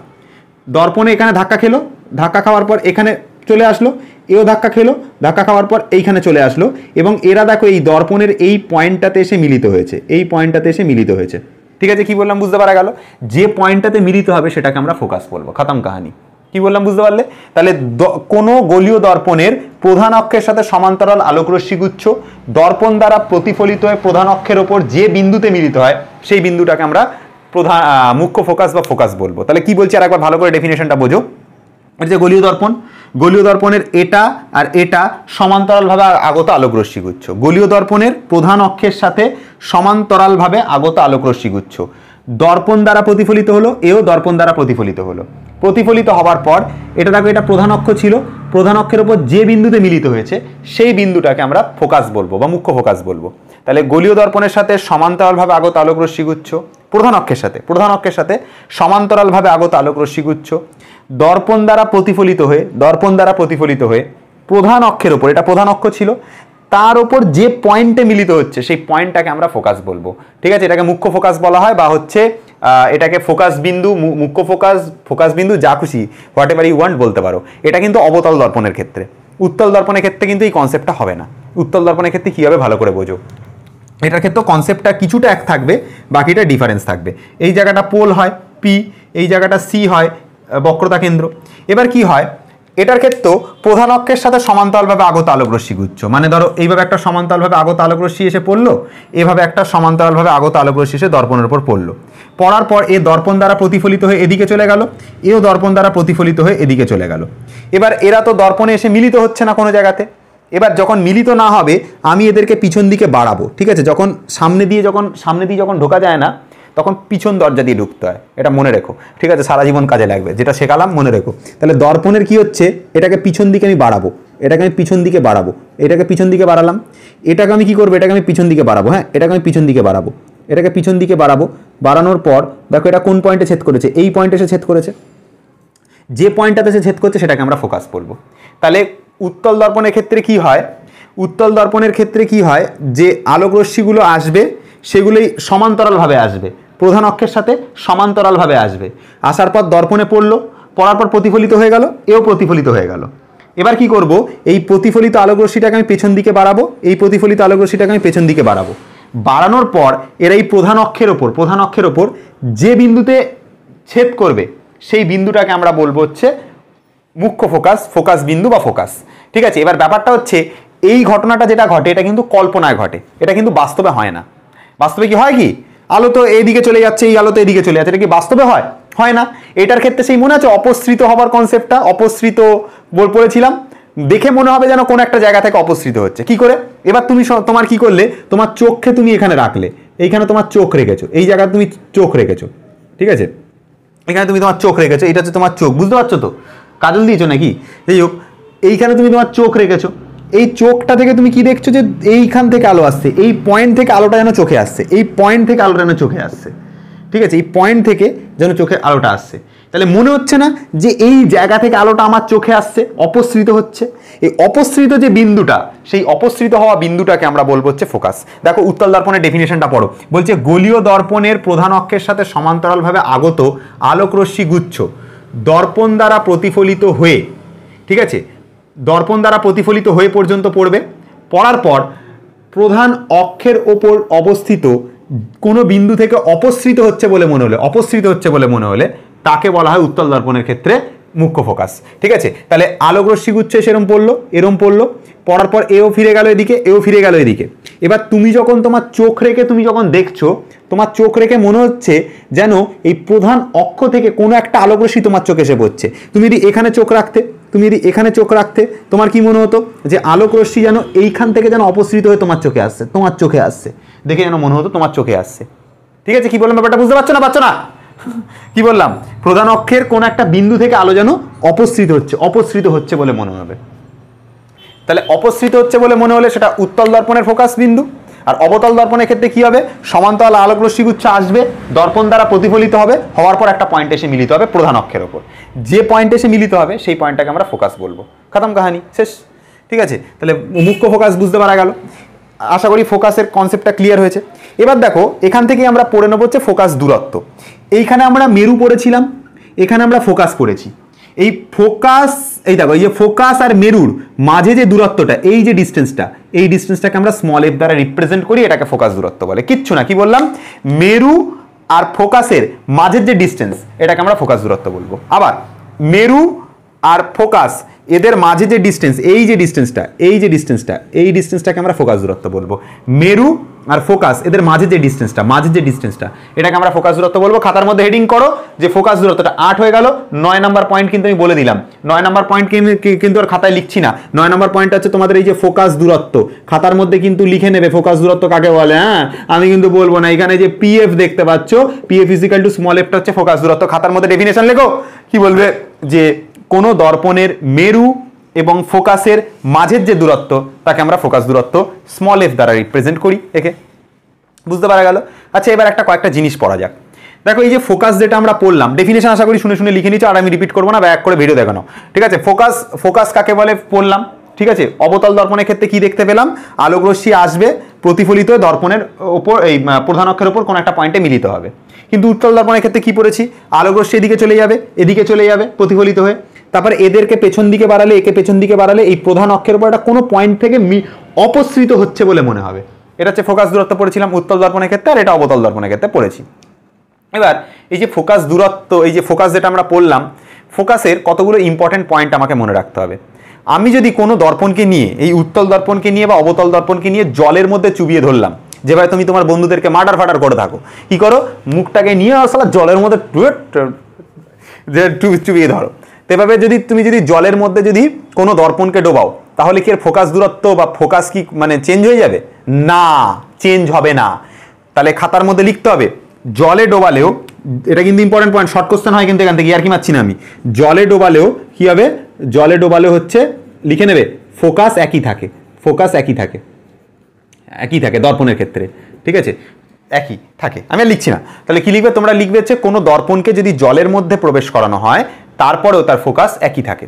আচ্ছা, অনেকে আবার কোয়েশ্চেন করে, স্যার আমি যদি একটু পাকামো মারি, আমি বললাম কিরম পাকামো ভাই, বলছে যে ভাই আমি যে কালারের লাইটটা ফেলছি না এই দর্পণের ওপর, যে কালারের লাইটটা ফেলছি, এই লাইটটা যদি আমি চেঞ্জ করি স্যার, লাল কালারের আলোর থেকে আমি যদি পরের বার নীল, ব্লু, গোলাপি, হলুদ, সবুজ এরকম যে কোনো কালারের আলো যদি ফেলি, আমার কি মানে কি ফোকাস চেঞ্জ হয়ে যাবে? একদম চেঞ্জ হবে না, একই থাকবে। তাহলে লেখো পরের পয়েন্টটা, দেখো যে হচ্ছে কি লিখবে পরের পয়েন্টটাতে, কি লিখবে পরের পয়েন্টটাতে, লিখবে হচ্ছে তরঙ্গ দৈর্ঘ্য, তরঙ্গ দৈর্ঘ্য বা হচ্ছে তোমার কি লিখবে যে বর্ণ, আলোর কি মনে রাখতে হবে, আলোর তরঙ্গ দৈর্ঘ্য বা বর্ণ পরিবর্তন করলেও, আলোর তরঙ্গ দৈর্ঘ্য বা বর্ণ পরিবর্তন করলেও ফোকাস একই থাকে, যে কটা বললাম তোমাদেরকে। মানে তুমি ধরো আগে যে লাইট ইউজ করছো তার পরিবর্তে অন্য কোনো কালার ইউজ করছো, তারপরেও কিন্তু কি হবে, ফোকাসটা একই থাকবে। কি বললাম কথাটা বুঝতে পারা গেল? আলোর তরঙ্গ দৈর্ঘ্য বা বর্ণ পরিবর্তন করলেও ফোকাস একই থাকে, ঠিক আছে, মাথা থাকবে জিনিসটা। তো এটা একটা ইম্পর্টেন্ট পয়েন্ট, এটা একটা ইম্পর্টেন্ট পয়েন্ট। ফোকাস দূরত্ব আশা করি লিখে নিয়েছো, ফোকাস কাকে বলে লিখে নিয়েছো।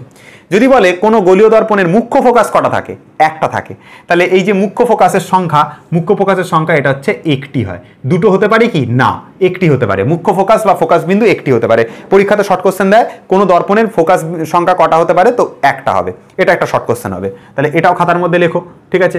আচ্ছা, এটা লিখবে, এটা লিখবে, এটা লিখবে, জলে ডোবালেও ফোকাস একই থাকে লিখবে, তরঙ্গ দৈর্ঘ্য বর্ণ পরিবর্তন করলেও একই থাকে। আচ্ছা, যদি বলে যে মাধ্যম চেঞ্জ করি, আমি ধরো বায়ুতে টেস্ট দর্পণে যে এখানে ফোকাস পাবো, আমি কি কাঁচ মাধ্যমে বা জল মাধ্যমে নিয়ে গেলে একই পাবো? হ্যাঁ, একই পাবো, ফোকাস কিন্তু চেঞ্জ হবে না।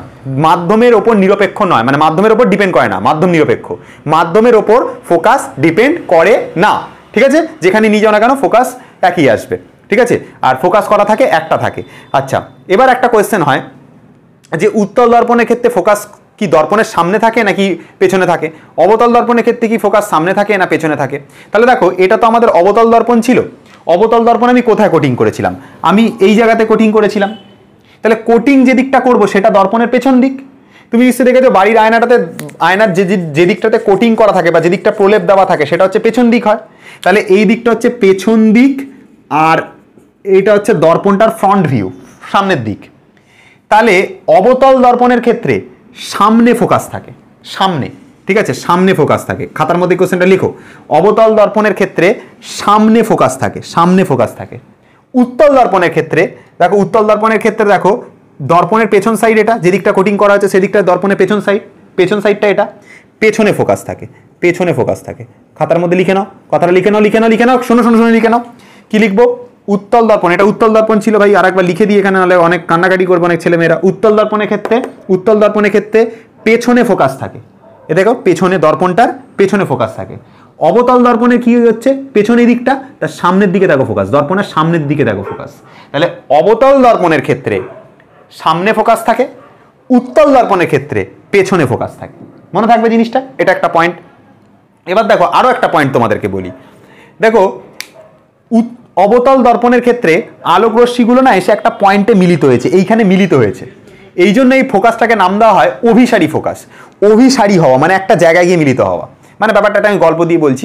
মনে করো তুমি আর তোমার গার্লফ্রেন্ড, ঠিক আছে, তুমি বললে যে, ফোন করে বললে যে আজকে দেখা করব, বহুদিন তো দেখা দেখা হয় না।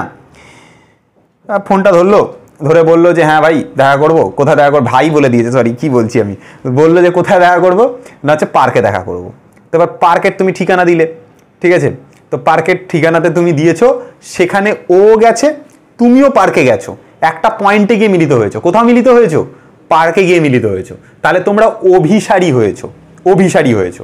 সেরকম ভাবে দেখো, এই আলোক রশ্মিটা এখানে এসছে, এই আলোক রশ্মিটা এখানে এসছে, কোন পয়েন্টে মিলিত হয়েছে? এই ফোকাসে মিলিত হয়েছে। তাহলে এই ফোকাসটাকে নাম দেওয়া হয়, এই ফোকাসটাকে নাম দেওয়া হচ্ছে অভিসারী ফোকাস, অভিসারী ফোকাস, ঠিক আছে, অভিসারী ফোকাস। তাহলে অবতল দর্পণের ক্ষেত্রে, অবতল দর্পণের ক্ষেত্রে আমরা যে ফোকাসটা পাই সেটাকে অভিসারী ফোকাস বলে, উত্তল দর্পণের ক্ষেত্রে উল্টো ঘটনা বলে। এবার ধরো পার্কে তোমরা যা করার করেছো, মানে এবার করে বাড়ি ফিরছো, তাহলে বাড়ি ফেরার পর তুমি তোমার বাড়ি, ও ওর বাড়ি, দুজনে দুজনের বাড়ি চলে যাচ্ছ, অপসারী হয়ে যাচ্ছ, এটাকে বলে অপসারী ফোকাস। যেমন দেখো আলো কি করছে, আলো এদিকে চলে যাচ্ছে, আলো এদিকে চলে যাচ্ছে, দুজনে এদিকে ও ওদিকে যে যার বাড়ি চলে গেছে। তাহলে এই ক্ষেত্রে দেখো এই যে ফোকাসটা, এটা হচ্ছে কি, এটাকে আমরা বলে থাকবো হচ্ছে অপসারী ফোকাস। এটাকে আমরা বলে থাকি হচ্ছে অপসারী ফোকাস। পরীক্ষাতে কোয়েশ্চেন দেয় অপসারী ফোকাস কোন দর্পণের ক্ষেত্রে দেখা যায়? উত্তল দর্পণের ক্ষেত্রে। ঠিক আছে, এক্ষেত্রে আলো এদিকে চলে যায়, এদিকে চলে যায়, ফোকাসে গিয়ে মিলিত হয় না, যে যার মতো নিজের নিজের বাড়ি চলে যায়, সেই কেসটার মতো। ঠিক আছে, তাহলে এটা হচ্ছে অপসারী ফোকাস। আর এর ক্ষেত্রে আলো এসে একটা নির্দিষ্ট পয়েন্টে এসে মিলিত হচ্ছে, এটা হচ্ছে অভিসারী ফোকাস। ক্লিয়ার হলো এতটা পর্যন্ত? কোন দর্পণের ক্ষেত্রে সামনে ফোকাস থাকে, কোন দর্পণের ক্ষেত্রে পেছনে ফোকাস থাকে? অবতল দর্পণের সামনে ফোকাস থাকে আর উত্তল দর্পণের ক্ষেত্রে পেছনে ফোকাস থাকে। এতগুলো পয়েন্ট বললাম ভাই, বোর্ড পুরো নোংরা হয়ে গেছে লিখতে লিখতে, কি বিচ্ছিরি লেখা হয়েছে, ক্লিয়ারিটি নেই কোনো বোর্ডের মধ্যে। ঠিক আছে, আশা করি খাতার মধ্যে নোট ডাউন করতে করতে তোমরা গেছো এত কিছু, খাতার মধ্যে পয়েন্ট করে করে নোট ডাউন করতে করতে যাও। শর্ট কোশ্চেন দিলে কি করবে? পারবে না তো ওখানে, এইগুলো জিনিসগুলো নোট ডাউন করা উচিত। ঠিক আছে, তাহলে তোমরা সব পারবে। এর থেকে ডিটেলসে কেউ ফোকাস পড়াতে পারবে না ভাই, আমি গ্যারান্টি দিয়ে বলতে পারি। বই খুলে দেখে না, এত কিছু নেই বইতে। ঠিক আছে, হয়ে গেল এতটা পর্যন্ত? তাহলে ফোকাস বিন্দু, ফোকাস আর মুখ্য ফোকাস সবই হয়ে গেল। আচ্ছা, এবার আমরা ফোকাস দূরত্ব পড়ে ফেললাম। এই যে ফোকাস দূরত্ব বলেছি, কিন্তু মেরু থেকে ফোকাস পর্যন্ত যে ডিস্টেন্সটা, সেটাকে আমরা ফোকাস দূরত্ব বলবো। হয়ে গেল এতটা পর্যন্ত।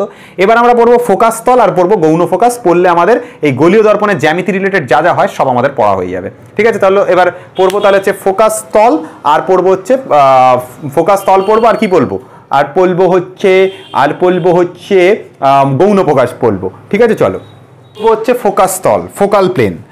স্মৃতিরা গেছে পরবাস, রাত্রি হয়েছে নিঝুম, এ বুকে 12 মাস ভালোবাসারই মরশুম।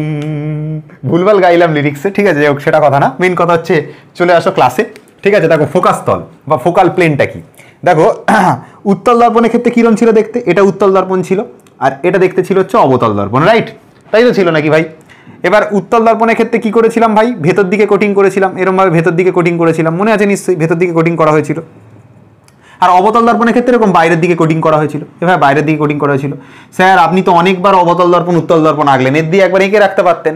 আমি যতবার উত্তল দর্পণ অবতল দর্পণ আঁকছি, তোমরা কিন্তু ততবারই উত্তল দর্পণ অবতল দর্পণ এঁকে এঁকে ছবিটাকে ক্লিয়ার করবে, তবে দেখবে কনসেপ্টটা ক্লিয়ার হবে। ঠিক আছে, যে ডেফিনেশন লিখছি তার তলায় ওই উত্তল দর্পণ অবতল দর্পণ এঁকে এঁকে বোঝাচ্ছি। তোমরা প্রত্যেকটা ডেফিনেশনের তলায় এরকমভাবে উত্তল দর্পণ অবতল দর্পণ এঁকে এঁকে করবে, কনসেপ্টটা খুলবে, পিকচারেও ক্লিয়ারিটি আসবে তোমাদের। ঠিক আছে, তাহলে এইভাবে করবে। যাই হোক, এবার এই যে উত্তল দর্পণ এটা হয়েছে, আর এটা হয়েছে অবতল দর্পণ। এবার দেখো তোমাদেরকে আমি বলেছিলাম যে প্রধান অক্ষ কোনটাকে বলে। এখানে আমরা দেখতে পাই সেন্টার অফ কার্ভেচার সি থাকে, এখানে আমরা দেখতে পাই পোল বা মেরু পি থাকে। এবার এই পোল আর এই সেন্টার অফ কার্ভেচারের মধ্যে দিয়ে আমরা যদি কোনো সরলরেখাকে আঁকি, তাহলে এটা দেখতে এরকম হবে, এরকমভাবে কোনো একটা সরলরেখা হবে, এরকমভাবে একটা কোনো সরলরেখা হবে, তাই তো? সেন্টার অফ কার্ভেচার আর এটা দিয়ে আঁকলে এরকম একটা সরলরেখা হবে। এবার আমরা ফোকাস কোন জায়গায় দেখতে পেয়েছিলাম? এই ঠিক সেন্টার অফ কার্ভেচার আর পোলের ঠিক মাঝামাঝি জায়গাতে ফোকাস থাকবে সবসময়। ঠিক আছে, এবার কি হবে? এই ফোকাস দিয়ে তুমি যদি একটা কোনো তল কল্পনা করো, এই ফোকাস বিন্দু দিয়ে তুমি যদি এখানে একটা কোনো তলকে আঁকো, এরকমভাবে একটা তলকে আঁকলে তুমি, এবার ফোকাসের মধ্যে দিয়ে কোনো একটা তলকে আঁকলে, এতটা পর্যন্ত কোনো একটা তলকে আঁকলে, তাহলে ফোকাসের মধ্যে দিয়ে তুমি কোনো একটা তলকে আঁকলে খুব ভালো কথা। এবার কি হয়েছে বলো তো? এই যে তলটাকে তুমি এঁকেছো, এই যে তুমি তলটাকে এঁকেছো, এই যে চৌকো যে তলটাকে এঁকেছো, এটাকেই ফোকাস তল বলে। ফোকাস বিন্দু দিয়ে আঁকা যে তল, সেটাকে হচ্ছে ফোকাস তল, যেটা দর্পণের প্রধান অক্ষের সাথে লম্বভাবে থাকবে। দেখো এখানটাতে 90 ডিগ্রি কোণ উৎপন্ন করেছে, 90 ডিগ্রি কোণ উৎপন্ন করেছে।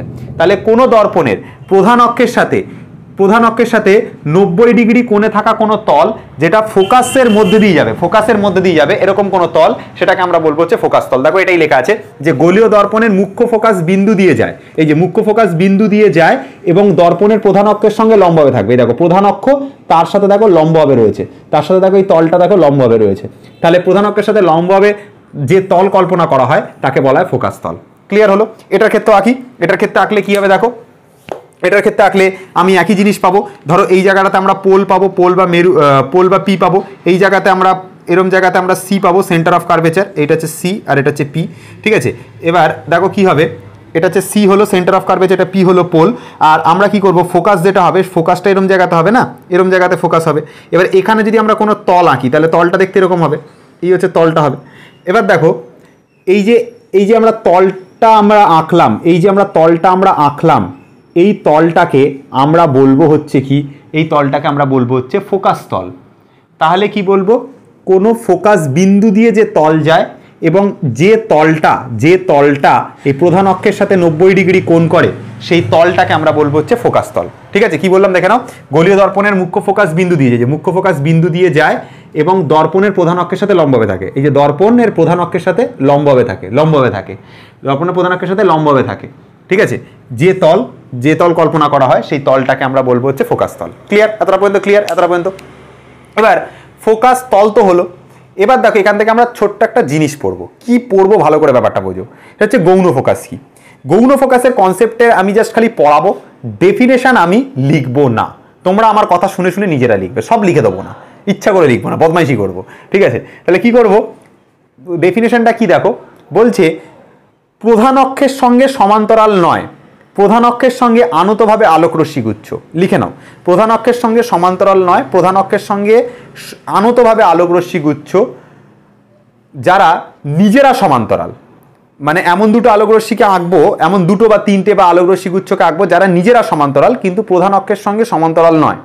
এরকম আলোকরশ্মি গুচ্ছ দর্পণের ওপর আপতিত হওয়ার পর প্রতিফলিত হয়ে ফোকাস তলে যে বিন্দুতে মিলিত হয় তাকে আমরা বলবো হচ্ছে ফোকাস, কি বলে, গৌণ ফোকাস বলবো।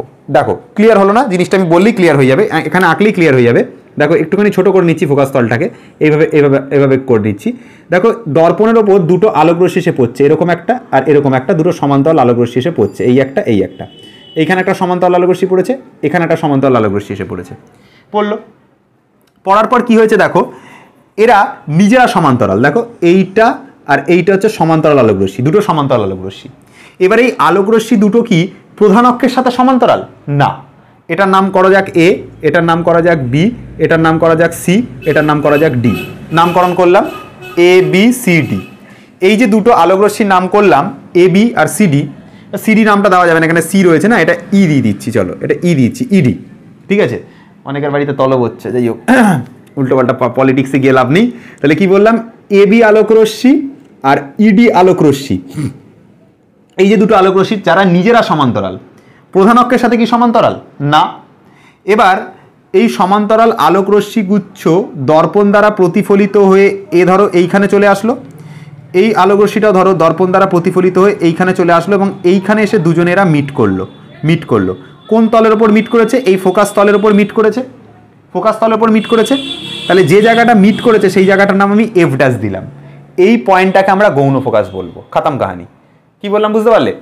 তাহলে প্রধান অক্ষের সাথে আনতভাবে আগত দুটো সমান্তরাল আলোকরশ্মি গুচ্ছ, প্রধান অক্ষের সাথে সমান্তরাল নয়, প্রধান অক্ষের সঙ্গে আনতভাবে আগত সমান্তরাল আলোকরশ্মি গুচ্ছ। দুটো হবে যে তার কোনো মানে নেই, তিনটেও হতে পারে, চারটেও হতে পারে।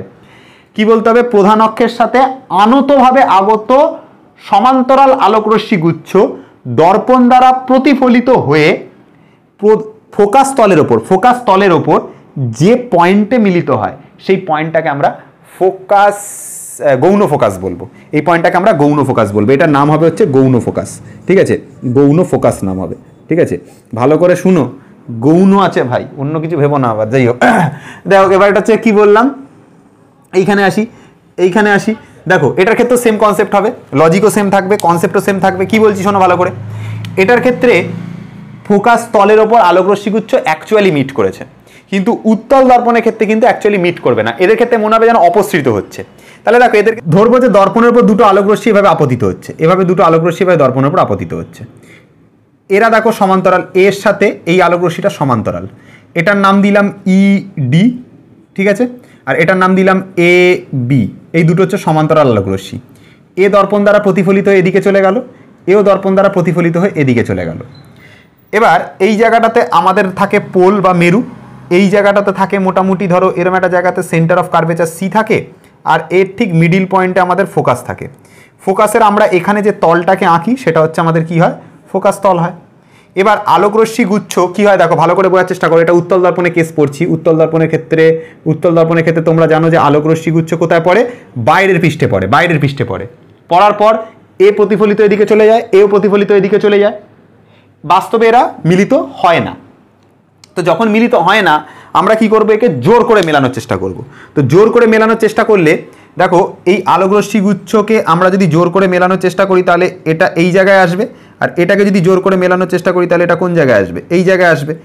এই যে পয়েন্টটাতে সেটা দুজনে মিলিত হচ্ছে, এই পয়েন্টটাকে আমরা এফ ড্যাশ দিয়ে লিখবো, এই পয়েন্টটাকে আমরা এফ ড্যাশ দিয়ে লিখবো এবং এটাকে গৌণ ফোকাস, এটাকে গৌণ ফোকাস বলা হয়, এটাকে গৌণ ফোকাস বলা হয়। তাহলে কি বলবো, উত্তল দর্পণের ক্ষেত্রে সমান্তরালভাবে আগত আলোকরশ্মি গুচ্ছ দর্পণ দ্বারা প্রতিফলিত হওয়ার পর যদি মনে হয় যে কোনো ফোকাস তলের কোনো বিন্দু থেকে অপসৃত হচ্ছে, তাহলে সেই বিন্দুটাকে আমরা ফোকাস, গৌণ ফোকাস বলে থাকবো। ঠিক আছে, আশা করি গৌণ ফোকাসের ডেফিনেশন তোমাদের কাছে ক্লিয়ার হয়েছে। গৌণ ফোকাস জাস্ট জিনিসটাকে এটুকু জানতে লাগবে, ডেফিনেশন কেউ জিজ্ঞাসা করবে না, তবুও আমি তোমাদেরকে বলে দিলাম গৌণ ফোকাস কি জিনিসটা আমরা বুঝে গেলাম। আশা করি তোমরা এতটা পর্যন্ত ক্লিয়ার করতে পেরেছো। তাহলে আজকের ভিডিওতে আমরা কি করলাম, গলীয় দর্পণের জ্যামিতি মানে দর্পণের সমস্ত কিছু ইনফরমেশন সম্পর্কে জানলাম। জেনে রাখবে এটা মোটামুটি 10 আর গৌণ ফোকাসকে নিয়ে মোটামুটি 11 থেকে 12টা পয়েন্ট আমরা গৌণ ফোকাস অবধি জেনেছি। টোটাল দেখো আমি এখানে 11টা পয়েন্ট তোমাদেরকে পড়িয়েছি, সবকটা আমি পয়েন্ট লিখেছি।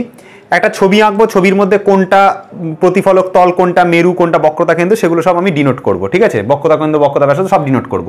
আমি অবতল দর্পণটা দিয়ে করাচ্ছি, তোমরা কিন্তু মনে করে উত্তল দর্পণটা দিয়ে কোনটা কি সেটা ডিনোট করবে, করে আমাদের ফেসবুক গ্রুপে পোস্ট করবে। তাহলে দেখো অবতল দর্পণের ক্ষেত্রে কিরকম দেখতে হয়, অবতল দর্পণটা দেখতে এরকম হয়। ঠিক আছে, যার কি হয়, যার হচ্ছে বাইরের দিকে কোটিং করা থাকে, এই দিকে কোটিং করা থাকে, বাইরের দিকে কোটিং করা থাকে, এভাবে বাইরের দিকে কোটিং করা থাকে। ঠিক আছে, এভাবে বাইরের দিকে কোটিং করা থাকে। ঠিক আছে, এবার বাইরের দিকে কোটিং করা হলো। এবার এই দর্পণটার এই জায়গাটার নাম দিলাম এম, এই সেন্টারে একদম দর্পণটা ঠিক মিডিলে নাম দিলাম পি, আর এই জায়গাটার নামটা দিলাম হচ্ছে এম ড্যাশ। এবার দেখো এই যে এমপি এম ড্যাশ যেটা এটাকে আমরা বলে থাকি হচ্ছে প্রতিফলক তল, এমপি এম ড্যাশ। কারণ আলো এসে এই তলের ওপর পড়বে, পড়ার পর প্রতিফলিত হবে, এই তলটার ওপরই আলো পড়বে, তাহলে এটা হচ্ছে প্রতিফলক তল। আচ্ছা, মেরু, এই দর্পণটার এই যে প্রতিফলক তলটার ঠিক মিডিল পয়েন্টটাকে মেরু বলে, এখানে মিডিল পয়েন্ট পি, তাহলে মেরু কোনটা হবে, মেরু হবে পি। বক্রতা কেন্দ্র, এই দর্পণটা একসময় একটা গোলকের পার্ট ছিল, সেটার যে সেন্টারটা সেটা হচ্ছে বক্রতা কেন্দ্র, সেই যে সেন্টারটা সেটা গোলকটার কেন্দ্র, আর এই দর্পণটা সেটা বক্রতা কেন্দ্র। তাহলে সেন্টার কিরম জায়গা হবে, এইরকম একটা জায়গা সেন্টার আসবে, এরকম একটা মোটামুটি এরকম একটা জায়গা সেন্টার আসবে, এটা হচ্ছে বক্রতা কেন্দ্র, সি দিয়ে ডিনোট করা হয়, তাহলে বক্রতা কেন্দ্র সি হবে। বক্রতা ব্যাসার্ধ কি হবে, সি আর পি কে আমি একটা লাইন দ্বারা যুক্ত করব, যে রেডিয়াসটা পাবো এই সি থেকে পি, এই যে যেটা পেলাম এটা হচ্ছে আমাদের বক্রতা ব্যাসার্ধ। তাহলে বক্রতা ব্যাসার্ধ হবে সিপি ইকুয়াল টু হলো আর। এতটা পর্যন্ত ক্লিয়ার হলো, সিপি ইকুয়াল টু আর হলো। আচ্ছা, প্রধান অক্ষ কি হবে, ধরো এই যে বক্রতা কেন্দ্র আর এই যে মেরু, এদেরকে দুদিকে যদি বাড়াই তাহলে যে মানে সরলরেখাটা পাচ্ছি সেটা হচ্ছে আমাদের প্রধান অক্ষ হবে। মানে ধরো আমি কি করলাম, এটাকে আমি এদিকে বাড়ালাম আর এটাকে আমি এদিকে বাড়ালাম, এটার নাম আমি এক্স দিলাম, আর এটার নাম এক্স ড্যাশ দিলাম। এটার এদিকে বাড়ালাম দুদিকে, বক্রতা কেন্দ্র আর মেরুর থেকে লাইনটা দুদিকে বাড়ালাম, এটার নাম এক্স, এটার নাম এক্স ড্যাশ দিলাম। এই যেটা আমি সংযোগকারী সরলরেখাটা প্রধান অক্ষ, সেটা হচ্ছে এক্স, এক্স ড্যাশটা হচ্ছে প্রধান অক্ষের তোমার হচ্ছে কি, এটা হচ্ছে প্রধান অক্ষ বলে, এক্স আর এক্স ড্যাশটাকে। আচ্ছা, প্রধান ছেদ বার করবার জন্য কি করতে হবে, এই তলটার সাথে, এই যে প্রধান অক্ষের সাথে একটা তল কল্পনা করতে হবে, একটা তল আঁকতে হবে। তাহলে একটা তল এঁকে নিয়ে আগে সবার আগে, তাহলে দেখো একটা তল আঁকছি, এবার একটা তল আঁকছি। ঠিক আছে, এবার একটা তল আঁকছি। ঠিক আছে, এবার তল আঁকলাম, যেটা দেখো প্রধান অক্ষের সাথে 90 ডিগ্রি কোণ করে রেখেছে। ঠিক আছে, 90 ডিগ্রি কোণ হয়েছে। এবার এই যে তলটাকে আমি এঁকেছি, এই যে গোটা তলটাকে আমি এঁকেছি, সেটা দেখো এইখানে একটা বৃত্তচাপ গঠন করেছে, এখানে দেখো একটা বৃত্তচাপ গঠন করেছে, এই দেখো একটা বৃত্তচাপ গঠন করেছে, এই যে বৃত্তচাপ গঠন করেছে। ঠিক আছে, এই যে লাল কালি দিয়ে যে মার্কিং করছে এটা বৃত্তচাপ গঠন করেছে। ঠিক আছে, চলো নাম করলাম, এটার নাম এ দিলাম, এটার নাম পি, আর এটার নাম ধরো দিলাম কিউ। তাহলে এই যে এপি কিউ যে বৃত্তচাপটা, এই বৃত্তচাপটাকে আমরা বলবো হচ্ছে প্রধান ছেদ, এ পি কিউ, এটা হচ্ছে প্রধান ছেদ। দেখো রৈখিক উন্মেষ আছে, কৌণিক উন্মেষ আছে। রৈখিক উন্মেষ কি, এই প্রধান ছেদের এই যে প্রান্তবিন্দু এ আর এই যে প্রান্তবিন্দু কিউ, এই দুটোকে যুক্ত করলে যেটা পাবো সেটা হচ্ছে রৈখিক উন্মেষ। মনে করো এটা হচ্ছে এ, এটা হচ্ছে কিউ, এই দুটোকে আমি যে সরলরেখা দ্বারা যুক্ত করব, এই যে সরলরেখা দ্বারা যুক্ত করলাম, এই এ কিউ ডিস্টেন্সটা হচ্ছে রৈখিক উন্মেষ, মানে রৈখিক উন্মেষ হচ্ছে এ কিউ।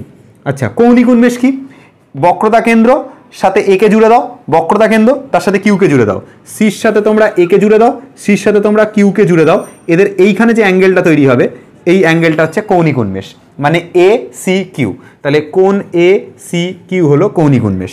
ফোকাস কোনটা, ধরো আলোক রশ্মি সমান্তরাল আলোক রশ্মি দর্পণের উপর পড়লো, এখান থেকে দর্পণের উপর সমান্তরাল আলোক রশ্মি এসে পড়লো, পড়ার পর এরা দর্পণের উপর ধরো এখান দিয়ে চলে গেল, আর এখান থেকে আসা আলোক রশ্মি এইখান দিয়ে চলে গেল। ঠিক আছে, তাহলে এরা কোন পয়েন্টে ছেদ করেছে? এই পয়েন্টে ছেদ করেছে, এই পয়েন্টে ছেদ করেছে, এই যে এই পয়েন্টটা, এটাকে আমরা এফ দিয়ে লিখি, ফোকাস দিয়ে লেখা হয়, এটাকে এফ দিয়ে লেখা হয়। তাহলে ফোকাস যেটা সেটা হচ্ছে এফ, এফ চিহ্ন দ্বারা ডিনোট করা হয়। তারপর আছে ফোকাস দূরত্ব। ফোকাস দূরত্ব হচ্ছে এই যে পোল থেকে ফোকাস পর্যন্ত যে ডিস্টেন্সটা, এইটুকু যে ডিস্টেন্সটা পিএফ, এই যে পি আর এফ এর যে ডিস্টেন্সটা, এটাকে ফোকাস দূরত্ব বলা হয়। তাহলে ফোকাস দূরত্ব হচ্ছে পিএফ, যেটাকে স্মল এফ দ্বারা ডিনোট করা হয়। এই পিএফ যে ডিস্টেন্সটা, এই পিএফ ডিস্টেন্সটাকে মনে রাখবে স্মল এফ দ্বারা ডিনোট করা। আমি এখানে ছোট্ট করে লিখে দিচ্ছি, এটাকে স্মল এফ দ্বারা ডিনোট করা হয়, যে পিএফ ডিস্টেন্সটা, এটাকে স্মল এফ, পিএফটাকে স্মল এফ দ্বারা ডিনোট করা হচ্ছে ফোকাস দূরত্ব। ফোকাস তল, ফোকাস তল হচ্ছে এই যে ফোকাসের মধ্যে দিয়ে যে তল আঁকা হয়েছে, এই যে তলটা ধরো এঁকেছি, এই তলটাকে ফোকাস তল বলা যাবে। ঠিক আছে, আচ্ছা গৌণ ফোকাস কোনটা? এবার ধরো কি হলো, ধরো ধরো এরকমভাবে দুটো আলোক রশ্মি এসে পড়লো দর্পণে, এই একটা আলোক রশ্মি এসে দর্পণের উপর পড়লো, এই একটা পড়লো, এই একটা পড়লো, এ এইখানে আসলো, এ এখানে আসলো, আসার পর এই পয়েন্টে এসে ছেদ করেছে, এই যে ফোকাস তলটা এঁকেছি, এই তলের এই পয়েন্টে এসে ছেদ করেছে না, এই পয়েন্টে এসে ছেদ করেছে, এটাকে আমরা ফোকাস তল বা এফ ড্যাশ বলবো, এটাকে আমরা ফোকাস তল বা এফ ড্যাশ বলবো। তাহলে গৌণ সরি এটাকে ফোকাস তল না, এটাকে গৌণ ফোকাস বলবো। এই যে এফ ড্যাশটা আমি পেলাম সমান্তরালভাবে, দেখো এই একটা আলোক রশ্মি, এই একটা আলোক রশ্মি সমান্তরালভাবে দর্পণে পড়েছে, পড়ার পর এও এসছে, এও এসছে, এই ফোকাস তলটার উপর, এই ফোকাস তলটার উপর একটা পয়েন্টে ছেদ করেছে, এফ ড্যাশ পয়েন্টে, এটাকে আমরা গৌণ ফোকাস বলবো। তো এটাকে আমরা গৌণ ফোকাস এফ ড্যাশ বলবো। ঠিক আছে, ক্লিয়ার? একটা পিকচারের মধ্যে সব ক্লিয়ার করে দিয়েছি, যে কটা পয়েন্ট বলেছি সব কটা ক্লিয়ার করেছি, হিজিবিজি করে এঁকেছি। তোমরা দুটো পিকচারে করে নেবে, এটাকে দুটো আলাদা আলাদা পিকচারে করে নেবে। উন্মেষটা যখন পড়বে না, এই যে কি বললাম, উত্তল দর্পণের জন্য যখন তোমরা এই পয়েন্টগুলো করবে খাতার মধ্যে, তখন দুটো আলাদা ছবি আঁকবে, যাতে এত হিজিবিজি না হয়। দুটো আলাদা বা তিনটে আলাদা ছবির মধ্যে তোমরা দুটো তিনটে চারটে যা লাগে লাগবে, এটার মধ্যে পিকচার এঁকে যাতে ক্লিয়ারলি সব কটা পয়েন্ট থাকে। একটা পিকচারের মধ্যে আমি সব করেছি তো একটু নোংরা লাগছে দেখতে, বোঝা যাচ্ছে না জিনিসগুলো, তো তোমরা দুটো পিকচারের মধ্যে করবে, দেখবে ক্লিয়ারিটি আসবে। ঠিক আছে, তো উত্তল দর্পণেরটা করে আমাকে কিন্তু ফেসবুক গ্রুপে মনে করে পোস্ট করো। ঠিক আছে, কোনটা প্রতিফলক তল, কোনটা মেরু, কোনটা বক্রতা কেন্দ্র, এটা কিন্তু একটা উত্তল দর্পণের মধ্যে করে আমাকে মনে করে ফেসবুক গ্রুপে পোস্ট করো। তাহলে আজকের ভিডিও এখানে আমি শেষ করছি। নেক্সট ভিডিওতে আমরা এফ ইজিক্যাল টু r/2 প্রমাণটা করবো, অর্থাৎ ফোকাস যে রেডিয়াসের অর্ধেক হয়, মানে বক্রতা ব্যাসার্ধের অর্ধেক হয় উত্তল দর্পণ এবং অবতল দর্পণের ক্ষেত্রে, সেটা আমরা নেক্সট ভিডিওতে প্রমাণ করবো। চলো সবাই খুব ভালো থেকো, সবাই ভিডিওটা দেখার জন্য অসংখ্য ধন্যবাদ। পরের ভিডিওতে আবার দেখা হচ্ছে, নমস্কার।